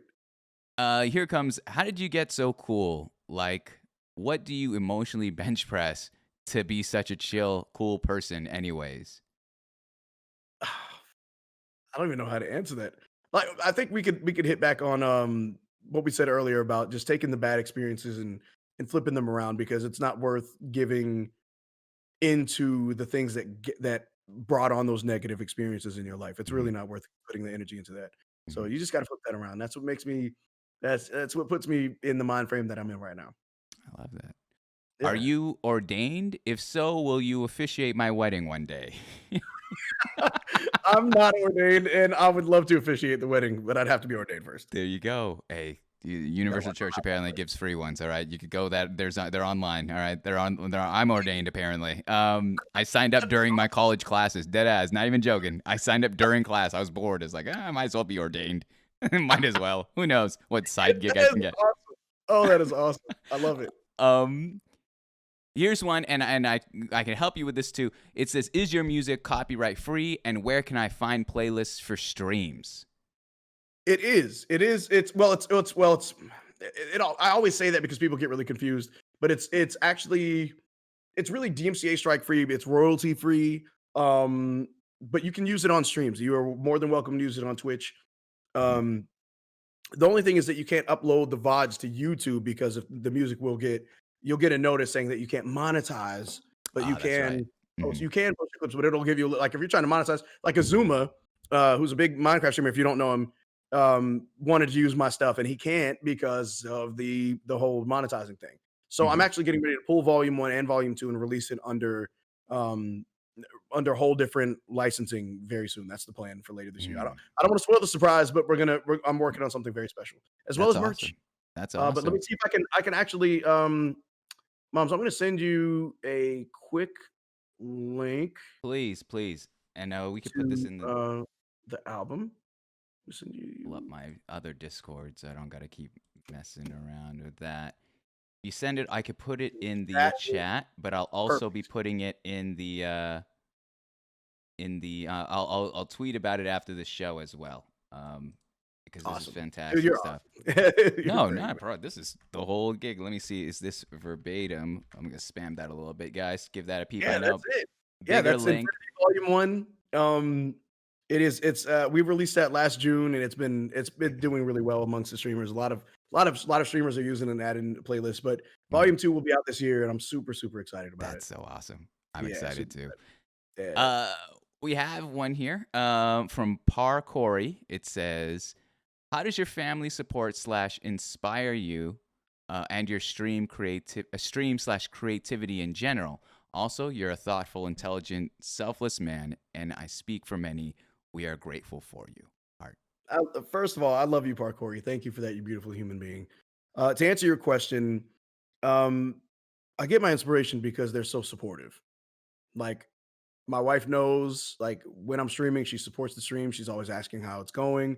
Like, my daughter always comes in from school and she's like, "Daddy, how was your stream?" Like, they're always asking about it. They're always interested. So it's very easy to stay inspired because they love what I'm doing so much. And my daughter's like, are you a big streamer now? And I'm like, "Not yet, baby." But but she's like, "But you have the check." And I'm like, "Oh." So it's just really cool how she views me and how my son views me. It's very that alone is inspirational. That's so cool. I love that. Yeah. Explain the Poggity McPoggerson. Okay, so Volgity McVolgerson came from me being too goddamn old to be using Pog. So Truth. I was it was me like making fun of the whole Pog thing, right? Like it was like kind of like my way of like jokingly using Pog, like so whenever something great would happen or happens in the world, where I have the Pog emote, but that's like I know like if I wasn't on Twitch, I would never know what the hell Pog was. I don't think most people wouldn't, but it's usually amongst the younger cats. So I just started going, like Volgity McVolgerson every time something great would happen, and then it just turned into a joke. It's kind of like an inside joke. It's still odd to me, to be honest. This is such like Twitch culture to know all Yeah. these emotes and like True. when is the right thing. It's its own language. It's fascinating. It And is. It is. I'm still not too deep into the lore, but I'm like, all right, I'll play the game. I understand, when in Rome kind of deal. But Exactly. Uh-huh, Yes. Dude, uh-huh. Yes. have you ever considered doing music collabs with other music streamers? No. And I'll tell you why. Hmm. And this isn't an asshole thing. This is something I'm going to try to impress upon you guys so you can get a better understanding as to why I don't. I've always, because the main thing is when I started streaming, I always wanted to market myself as a Minecrafter first, outside of a musician, because musicians, they are a very special breed of people. Like, and when I tell you that they're a very special brand of users, Mm. I'm not having it. So I always marketed myself as a Minecrafter first because the community is just so supportive and so amazing and so incredible. And I let the music be secondary, even though that's what I do first in life, Mhm. for a very specific reason. And that is why I am where I am. If I had marketed myself as a musician, if I had come to Twitch as a musician first, I promise you I would not be where I am right now. Hands down. Because most musicians have a mentality, and it's very sad because I'm not this way, but most musicians have a mentality of, oh, this motherfucker's trying to come for my job. He's trying to take my gig. Oh, if I Yeah. teach him this and this and that, I'm afraid he's gonna come and steal my shit. Oh, he's Yeah. gonna take the spotlight. And I don't fucking play that. Like, I'm so sick of hearing that. Like, I came up my whole life, trying to ask this person that I was inspired by to teach me this. Hey, can you show me this? I would love to learn this. And their response was always, you're already doing it. You're already doing it. And I'm like, yeah, but that doesn't help me with theory. Like, I'm trying to, but oh man, if you want to know what Mixolydian and all that is, man, just think about when you're playing this, man, you're already doing it. I'm like, yeah, that doesn't Mm. help. But it's always, and they've even admitted, and I've found out over time, this is several musicians, several different platforms, several genres, all through my life. Always being surrounded by musicians who were always scared to share their knowledge because they were afraid the next person was going to be either take their job or become bigger than them. So every musician that I've usually talked to that has been interested in collabing, when it comes down to that, like, I don't do free collabs. I quit doing that shit a long time ago. Hmm. Because it always ends up becoming a headache. It always becomes some bullshit. And I've been like, nope, it's all about business. So when I give them that price, it's amazing how quickly they stop talking. Mm. Like if I told people what I charged per like the song that I made on Infinity, the community knows that I'm giving that to them.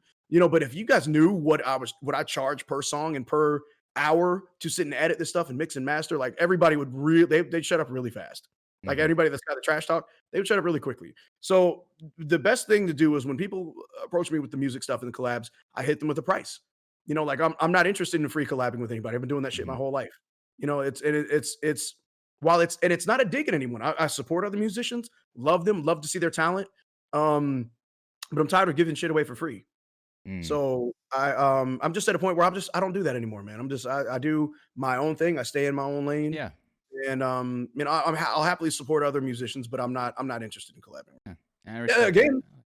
while this is a time capsule, that could change down the line. I could meet Mhm. someone that I really vibe with, and that could work. But as of right now, I'm just not really interested in it. Doesn't mean it's not going to happen. It's similar. I mean, even let's take it from music to business. I mean, finding the right partnership is so rare, and it's very easy to go downhill than making it work. And so, this is not supposed to be a pessimistic take. It's just Yes. truly you don't know how the other person works. It's kind of like, have you ever lived with a friend before? Like, you don't know that friend until you live with them, and you're like, You oh live with- shit, oh my yeah. God. The same with relationships. Same Hey, with man, yeah. you're like, this girl is so perfect, Yeah. and then you realize that she leaves clothes everywhere, Yeah, you're and like, and, oof. and it's like and it annoys you how she brushes her teeth or something, Mhm. whatever the hell. Until Mhm. you live with that person, you don't know them. So yeah, man, I agree with Exactly. you 100%. That is a beautiful way to put it. Someone here ask about quote the dot when someone leaves a /me as a message and what it means. Can you explain to me what this sentence is all about? Yes. So okay. Okay, geez, that's too intense of a start. Actually, I know, right?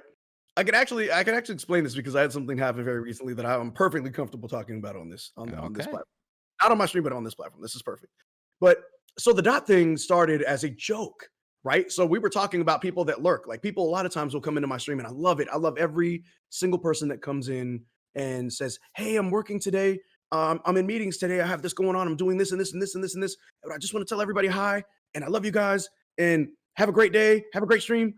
You know, like I know what that's like to be like trying to rush to do stuff, but you want to show your support. So I was joking by saying, "Man, you know what? Like we should have come up with a really quick, simple way to say all of that in one Mhm. little thing." And I was like, "We should just like leave a period in the chat." And like that period says everything. Like, "Hey, this is me showing my love. I love you guys. I'm here to support. Doing other things right now though, and I just want to tell you I'm lurking." And that's where the dot came from. So doing the /me just makes the dot the color of your screen name. Mhm. So and it was just that. So it turned into this. It was a joke, but it turned into something really serious. It turned into a little thing that everybody's kind of. It turned into a trend that we have now incorporated into several other streams. I like Uh, that though. I I like had that. somebody in my movement recently that I already figured was a snake, and this person tried to. And I'm just being dead ass real with you. This person Dude. tried to suddenly send me a DM out of nowhere. Um, with this whole ass novel of how they didn't understand why I'm using the /me, how it bothered them that people are using it wrong, how it's supposed to be for an action, so they didn't understand why I'm using it and why I'm doing it. I'm like, motherfucker, if you had been around in the movement, you would know why we're using it. It's that simple. So instead of saying that, I just didn't respond. I don't have time. I don't have the energy to Yeah. put in this. What is shit. Like, that? literally this entire thing of, and you should tell everyone and also let your community know not to use this thing in other people's communities when Oh when my when other gosh. communities haven't adopted. I'm like, motherfucker, first of Who all, cares? I don't want to be that guy. I don't want to be that guy. But Yeah. god damn it, you have a community Mhm. because of me. I don't want to say that, but I'm telling you. So if somebody came and dropped that dot on your ass, it means that they were coming to show love and respect. And Mhm. because you feel that way about the dot, it bothers you. So I was Mm. just instead of even wasting the time to entertain it, I was like, "Yep, we're done. Yeah. Goodbye." Move I don't on. give a shit how many subs somebody has given. That stuff is all stuff that should be coming from the heart, not to get ahead. And this person, I've always had my eye on them already because they've been doing some sideways shit Mm. for a while. So I've always had that. I have a lot of other people in my movement that I'm kind of like, okay, Yeah. all right. They think they're slick and they're not. But I had to address it because the dot thing came up like that. And I was just like, instead of wasting my time, delete, block, this and that. I don't care how many subs you gift. I don't give a shit what tier you sub at. I don't give a Mhm. fuck how long you've been subbed. Nothing gives a viewer or a community member the right to message a streamer with some bullshit like that. Yeah. So it was literally that simple. So instead of responding something that they could screenshot and share and say, "See what Music Man said to me?" Yeah, motherfucker, you're right. I said it to you Mhm. because that is because you had it coming. People always want to provoke the bear until the bear comes out. You know what I'm Yeah. saying? Then they want to say, "Ooh, he hurt my feelings. Ouch, that hurt." Thank Nah, you. man, it doesn't work Thank like you. that. It doesn't work Thank like you. that. No, you just got your ass slapped with something you weren't expecting because you thought you could Mhm. handle me like that. Mhm. So the fact of the matter was, I handled it. I didn't address it on stream. Didn't say shit. Just left it right where it was. Goodbye. Mm. And we're moving. Every person that I have yeeted from the movement from jump has only helped to grow the channel and further our it only brings people that are more like us to the movement. And like I said, while that does get rid of some of the viewers, I don't mind because we're such a solid unit and all of us are so much alike that it's become a beautiful family. You So gotta man, keep like me. You it gotta keep is me what it is. posted, You got to Music keep moving. Man. You gotta keep me posted about all this stuff, man. I'm a big. I agree with that. Especially streamer. We. I Yeah. keep my eyes out, and I am very protective of what we do here as well. Have to. And You and have so I would sir. love to talk to you more about this after stream. That's insane. Yeah, That's completely I out of got pocket. yeah, I got you. We got more questions here. In a perfect world, Music Man, in a perfect world, where would you want to see the Music Man brand grow into? Ooh, Man, in a perfect world, I would love to see, man, I don't even mind. Like, view count doesn't even matter. We have the stream, and what it is right now is already, like I said, it's already supporting me and my family, and I'm so grateful for that because, like I said, I get to focus on content creation, but to grow that even more to where we have the merch, um, we have the endorsements. I want to see that with the channel, because like you said, I think you said Monday, you were saying like once you get partner like that, it doesn't just end right there. Yeah. It gets it, and you're right. You are 100% right. You have to continue being creative. You have to continue to find new ways to grow your channel. Like Right. once you get the check mark, that you can't just get the check and go, well, I did it. Like Yeah. I knew that's when the work was going to start. So I want to see. I want to get us to a point where I'm doing regular live performances every weekend. In a perfect world, I would love to see us doing 2 shows a weekend, but we'd have to have the community to be able to do it. Like I wouldn't ever Completely. expect the community to be able to donate that much every week. But if we get to that point, awesome. Hmm. Um, because we have some amazingly generous people in the community, man. And again, it's why we get to do what we do. We're very, very thankful for that. But in a perfect world, I would just love to see us doing exactly what we're doing on a grander scale with with more followers and more regular viewers. Like Yeah. my dream is to build Infinity Volume 3 in front of 3, 4, 500 people at a time, Oh my gosh, I you love that. know? That's so cool. Yeah. Yeah. While I'm very content with what we have, I would just love to see that. I Hmm. think that would be amazing. It would just touch so many more hearts and change so many more lives. It says here, Mm. what is something that you find in people that you click with instantly? Oh, the very first thing would have to be respect. Like when I see that someone already steps to you or steps to others with that respect, Yeah. I'm instantly there. Like I'm like, yep, this person has, was raised right. They have manners. They already are in a mindset to engage with. So, yeah, man. When I see respect, it's an instant. It's like a spiritual connection turn on, if you will. Hmm. It is. It's just kind of like, this person is awesome. I'll read you 3 more here. All right, 3 more. Yes, sir. Yes, sir. First one: who are some people on Twitch you consider pillars of the community? Oh, oh my God. There's so many. There's so many. Like I don't. Yeah, It's actually insane. It's actually insane. Like I can name. Okay, I can name. I'll just blast off a few to you right now. Mhm. Toxic Humors, Mouse of Live, I'm Big Shot, A View Above, Jamie Joan, Flea Puff, um, Prodicius. These are people that I've watched grow.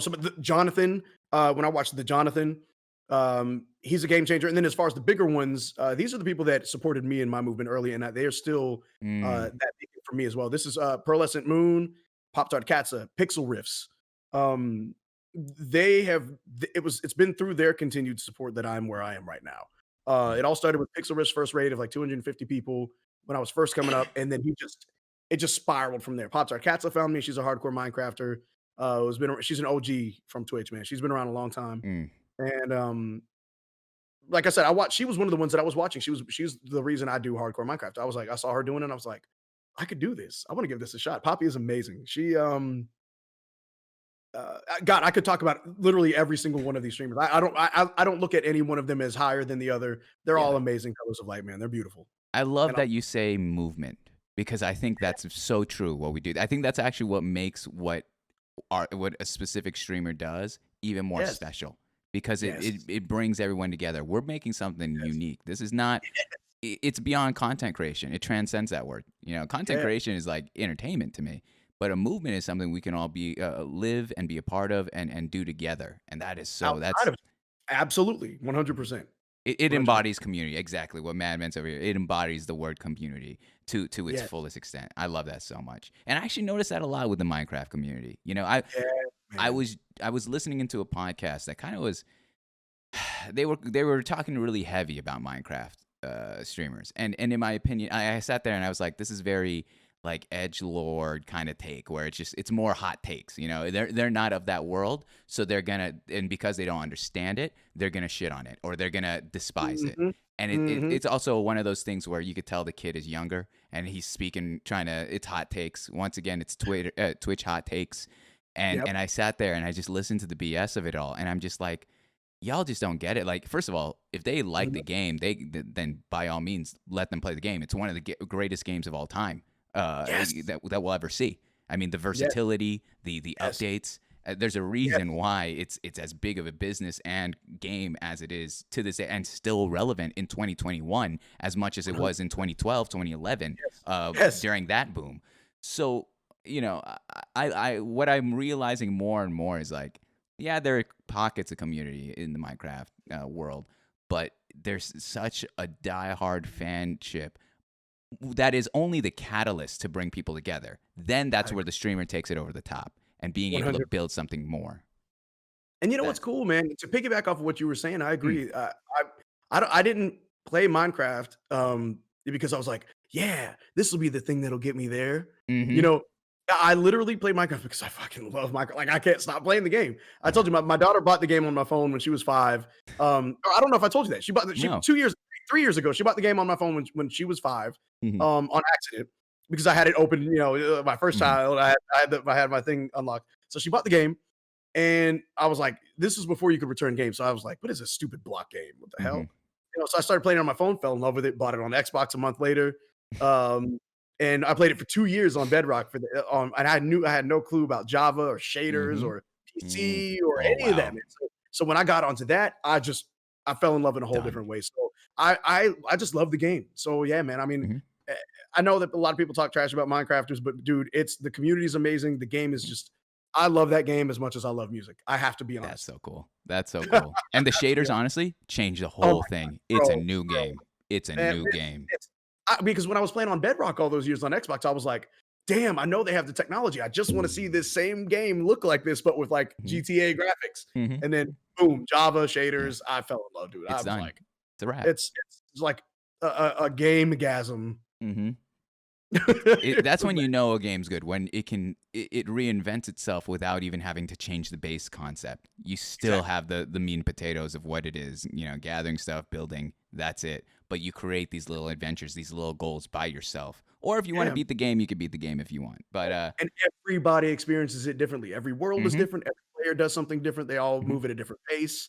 It's just so cool, man. It's literally mhm. whatever you want it to be. It's awesome. I would love to know your take on this. All right, this is now I'm just deviating, but I noticed, and this is coming from non-Minecraft streamers that are doing this. Okay, so you got to realize I'm talking in a non. So when I look at you, when I look at all the people here that are of the Minecraft community, I'm not talking about you guys. All right, but I notice when a variety streamer tries to create a Minecraft server for their community, it only lasts for roughly a week. Why do you think Mhm. it's a very quick fall off from beginning, the hype of beginning it to, roughly irrelevance in less than a week, less than 2 weeks?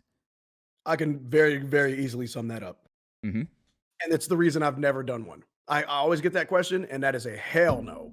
Because and it's not that I don't want to do something for the community. It's not that I don't, but the person that created it that finally got because servers cost money for one. For Yeah. two, all of a sudden they probably didn't have a clue how much of an influx of bullshit they were going to get with people messaging going, "Why is the server down? I can't do this. So and so did this. He's breathing my air." Like I know that A View Above deals with that a lot with the Land Below, not with Land Below, but I think he's had some issues, maybe with Land Below, but he's had some issues with stuff like that too, man. And it's just like, and I know a lot of other people that have servers that deal with it's like an influx of that kind of shit, and it's overwhelming, Mm, man. So they probably after a week, they're like, "Yeah, I'm done with this. it's not worth it. Like, It's not. I'm not doing it."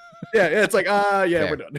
Okay. Okay. I've always wondered that. I've been watching so many friends do it, and they Man, either lose passion of it or it just fizzles out. But yeah. especially when it's streamer, I've seen it again. Variety streamer. It's like, okay, it has the hype, and then it loses the hype quick, which tells me how fickle ideas can be or creativity can be, where it's just like on to the next. Exactly. Good luck Yes. retaining attention. Yeah, Um, man. I can't do it.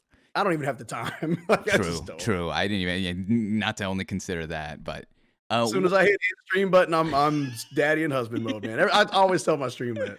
yeah, I like that. I like that. Yeah, man. What is something you wish you knew more about? Music theory. Mm, Like it's really funny, man. Like you'll hear all the music that I do, but I play everything from the soul, from the heart. And I have ideas in my head, but I couldn't begin to tell you if something was a Mixolydian sharp 9 scale or or mode or whatever, or I couldn't tell you what scale I'm playing, but sometimes I don't even care what key it's in. If I hear something in my mind, I just play it. Like that's kind of like all of the music that you hear.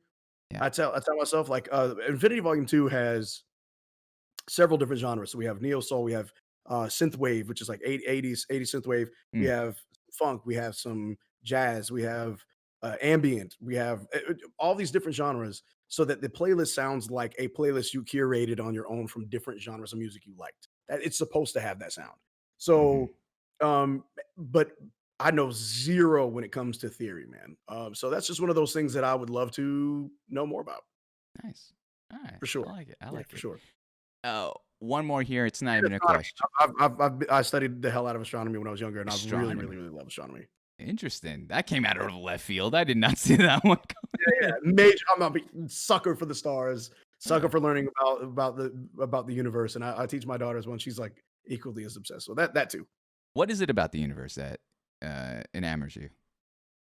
Well, it's the fact that if you think about it, man. I mean, you look at all the stars in the sky, right? We can only see so much of it, and when I learned that there are so many different galaxies. I mean, there are so many different, and there's so many different solar systems within each galaxy. Like, there's no way in hell that we can be the only form of life out there. You know what I mean? Yeah. Like, so it just fascinates me to figure out like why we're just right in this perfect little place to sustain life on this planet, and how insignificant the bullshit that is happening in this world really is when you see how vast the universe really is. It's actually insane. Like when you see how big it is, you're just kind of like, and we're really fighting over oil.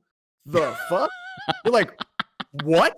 Like it's like it just starts. It puts everything into perspective, man. Yes. It puts everything into perspective. Amen. It's just one of those.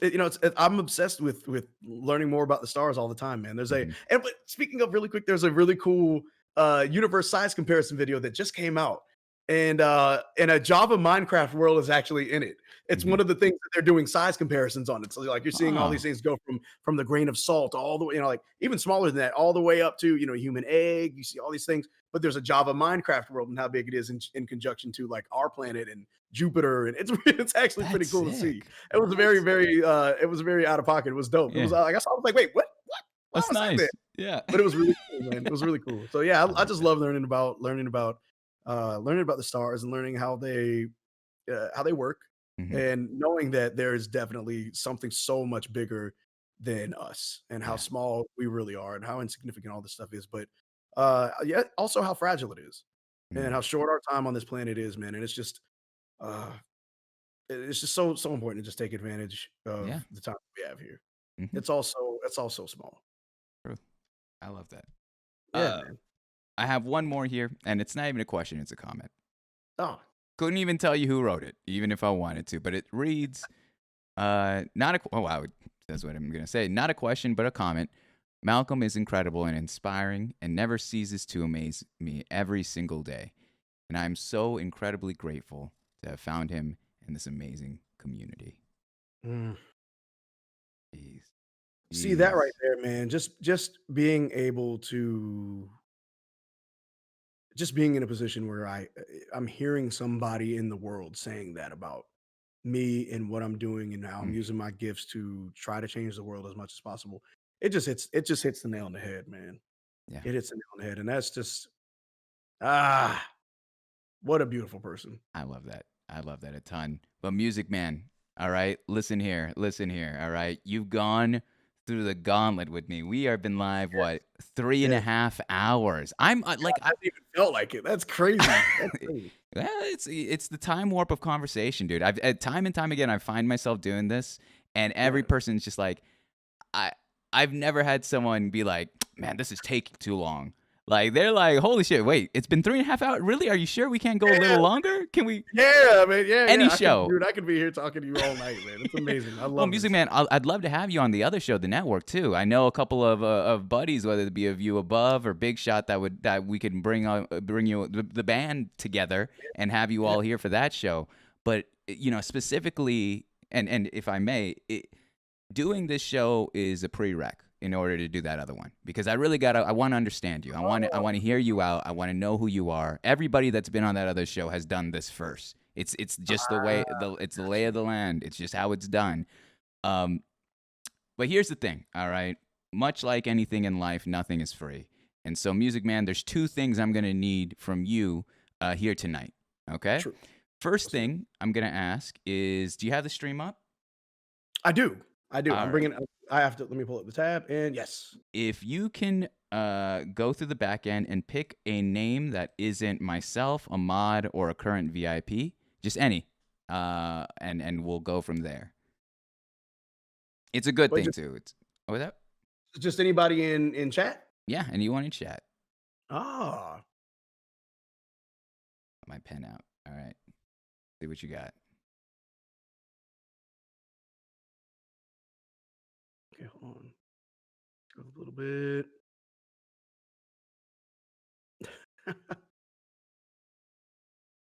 Man, I'm all the way up on the spot. Oh, I You know. This is actually gonna be very easy. Shoot. Flea Puff. Flea Puff? Are Yes. they here? Flea Puff, are you here? I don't know if she's still here.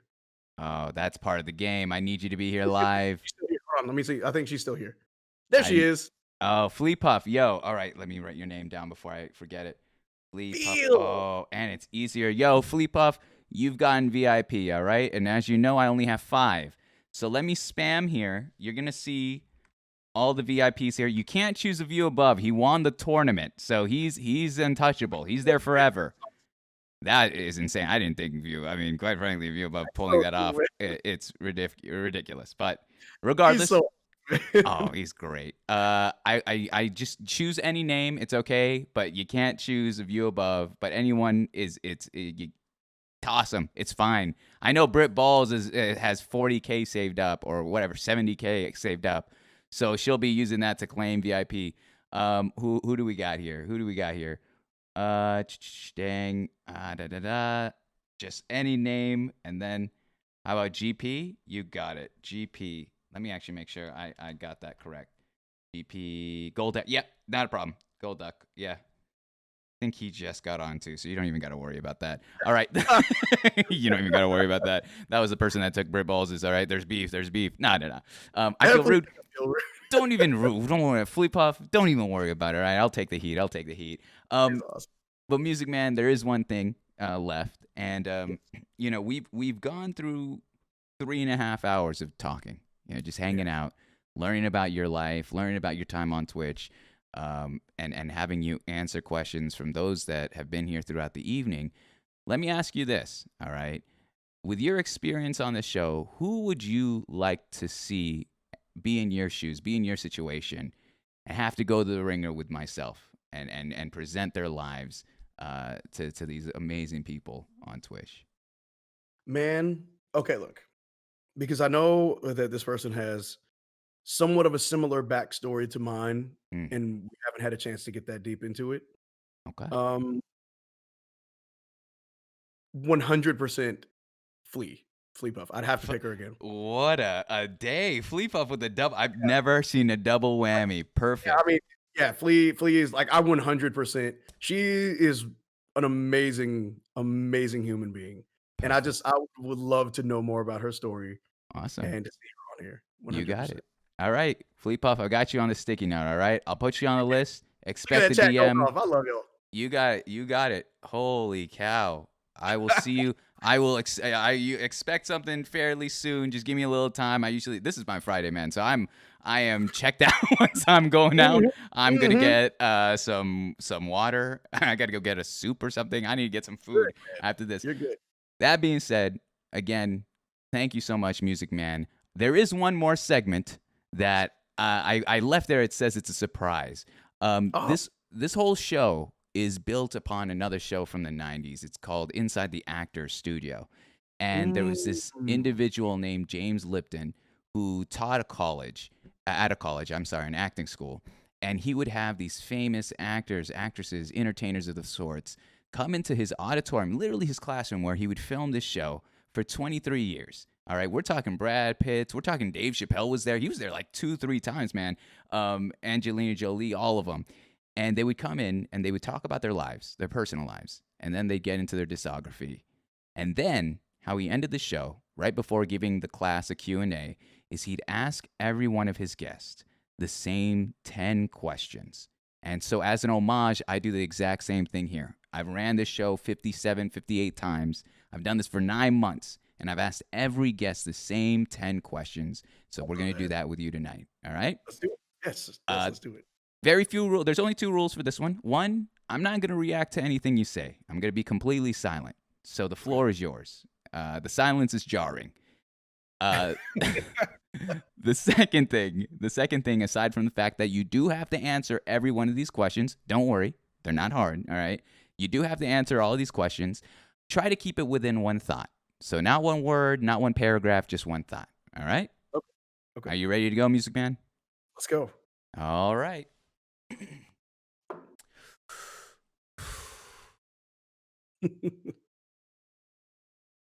Question 1.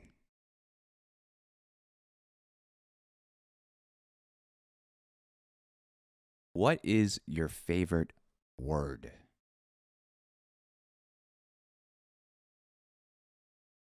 Not gonna lie, it's probably fuck. I have to be honest. What is your least favorite word?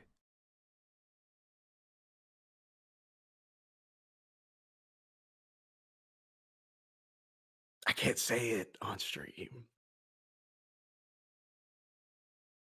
Okay, I got you. It's a racial slur. Yeah. I'm pretty sure we could figure that one out. What turns you on? Booty. Very simple. All day long. Heart already knows. Heart's like, yep. What turns you off? Bad hygiene.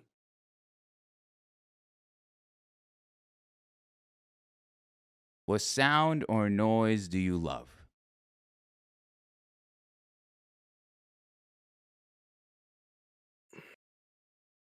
Rain. 100% rain. What sound or noise do you hate? Sound of someone eating their food and talking at the same time.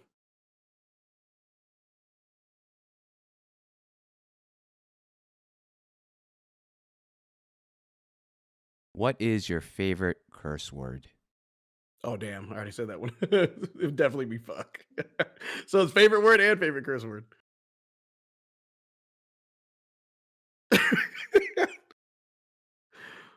What profession, other than your own, would you like to attempt? It's a good one.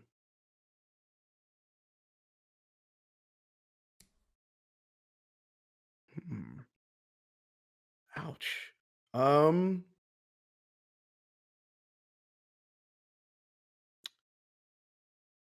That's a really, really, really good question. Shit, I've never thought about it. Okay. A restaurateur. Because I know the business, I think that'd be fun. I think it'd be really cool to take it to the next level. What profession would you not like to do?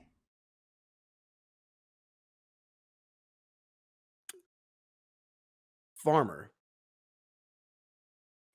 Side note, I did that shit growing up. I'm good on that.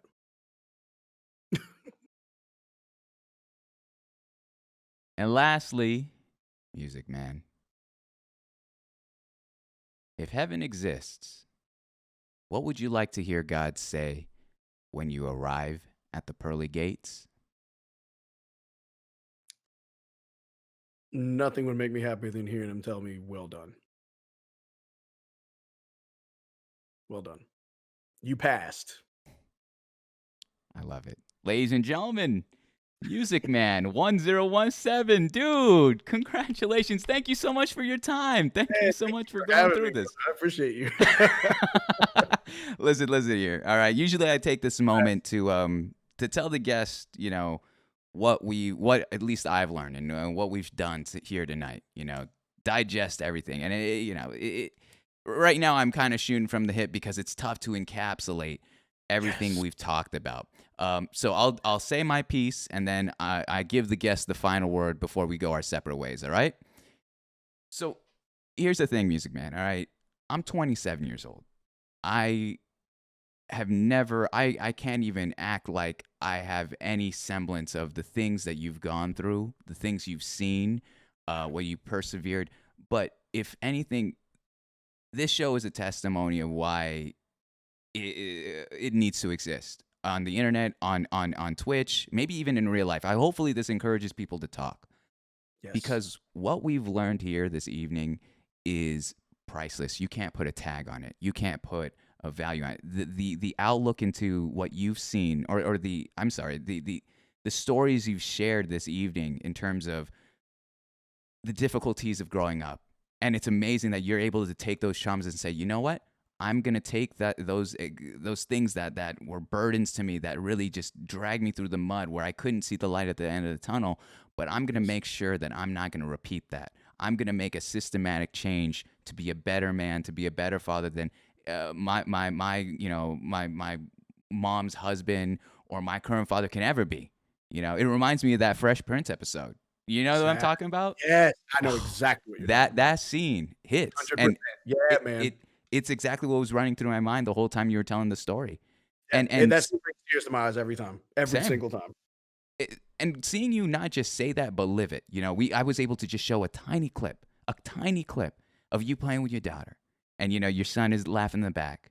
And even in that tiny clip, we're able to see how much love was around that whole 1 minute Yeah. section. And you're living it, man. You're living it. And I Yes, love sir. that you use terms like vision. I love that you're using terms like by no means did I think you were cocky by saying, yeah, first try partner, or this and that. But you knew yourself so well. You knew your talent so much, and you trusted the process of what Thank this, you. because it's not an easy game here on Twitch. It really isn't. Ah, It is oversaturated. Everyone wants this as their life's goal, but mhm. half the game is showing up, another half is committing, and you've Yes. committed to these people that have come through this evening as much as you're committing to your family and your life goals, man. And I've seen this throughout the chat this whole evening, man. But like, you are truly the standard. Like, you've shown us what it looks like to be a parent, to be a significant other that truly resembles love, to be a streamer that's able to balance and find balance and peace, an individual, a human being that's able to live a life and see so much of hurt and tragedy and sadness, but take that and spin it into something beautiful, into art itself personified. So I thank you so much, Music Man. This 100. this time here has been extremely humbling. I say that from time to time, but man, being able, honestly, it is my pleasure to sit down here with you and share this moment, a time capsule. And hopefully this is something you could share to your kids down the line. It would be an honor to be a part of that world as well. I But can't wait, man. That's why we put them in that song, because I want that. That's also a time capsule for them. The chat is going off right now. they are going crazy, man. I can see them I put popping. them in that song, man. I put them in there because it's Yeah. that captures them at a moment that I will always see them as, no matter how big they get. They'll always be 6 and 8 to me. Music Man, you get the final word, though. All right, you get the final word. Is there anything you'd like to say to everyone that's watching here tonight, that's listening on Spotify in the future, and watching on YouTube as well? Well, first of all, everybody that came, man, you guys are the real MVPs. Everybody that came here to support this tonight, thank you so much for showing up and showing out and being here and showing moms and everybody else what we do and what we're about. And I'm so grateful for each and every one of you, man. All of you bring such a special light to my life. You have changed my life in a way that I now, even though I end stream and I'm not there when I can be. You guys know I always want to be at each and every one of your streams, but when I can't be, you guys know that I'm always thinking about you. I always find a way to leave a lurk for you. I know I find a way to support you in any way that I can, because I love and appreciate you guys so much, man. I'm just so grateful to have built this community into what it is, and you guys have helped me continue to inspire others to set. We set a new standard for what it means to be a streamer on Twitch, and you guys have embodied that, and I love y'all. Amen. There it is. Music Man, you go ahead. I'll talk to you again later, man. And I'll for sure be playing your music on the outro too. Don't think I forgot. I have it queued up. All right, I have it queued up. But you take care. You have a good night, man. All right, get some rest. I know you on the East Coast. All right, Yeah, Jesus. it's like 3 o'clock, and that's okay. I'm about to eat, and I'm gonna sleep like a baby. All right. This was great, man. Thank you so much. Thank you for your time, man. You take care. You take care, Music Man. You too, brother. Thank you.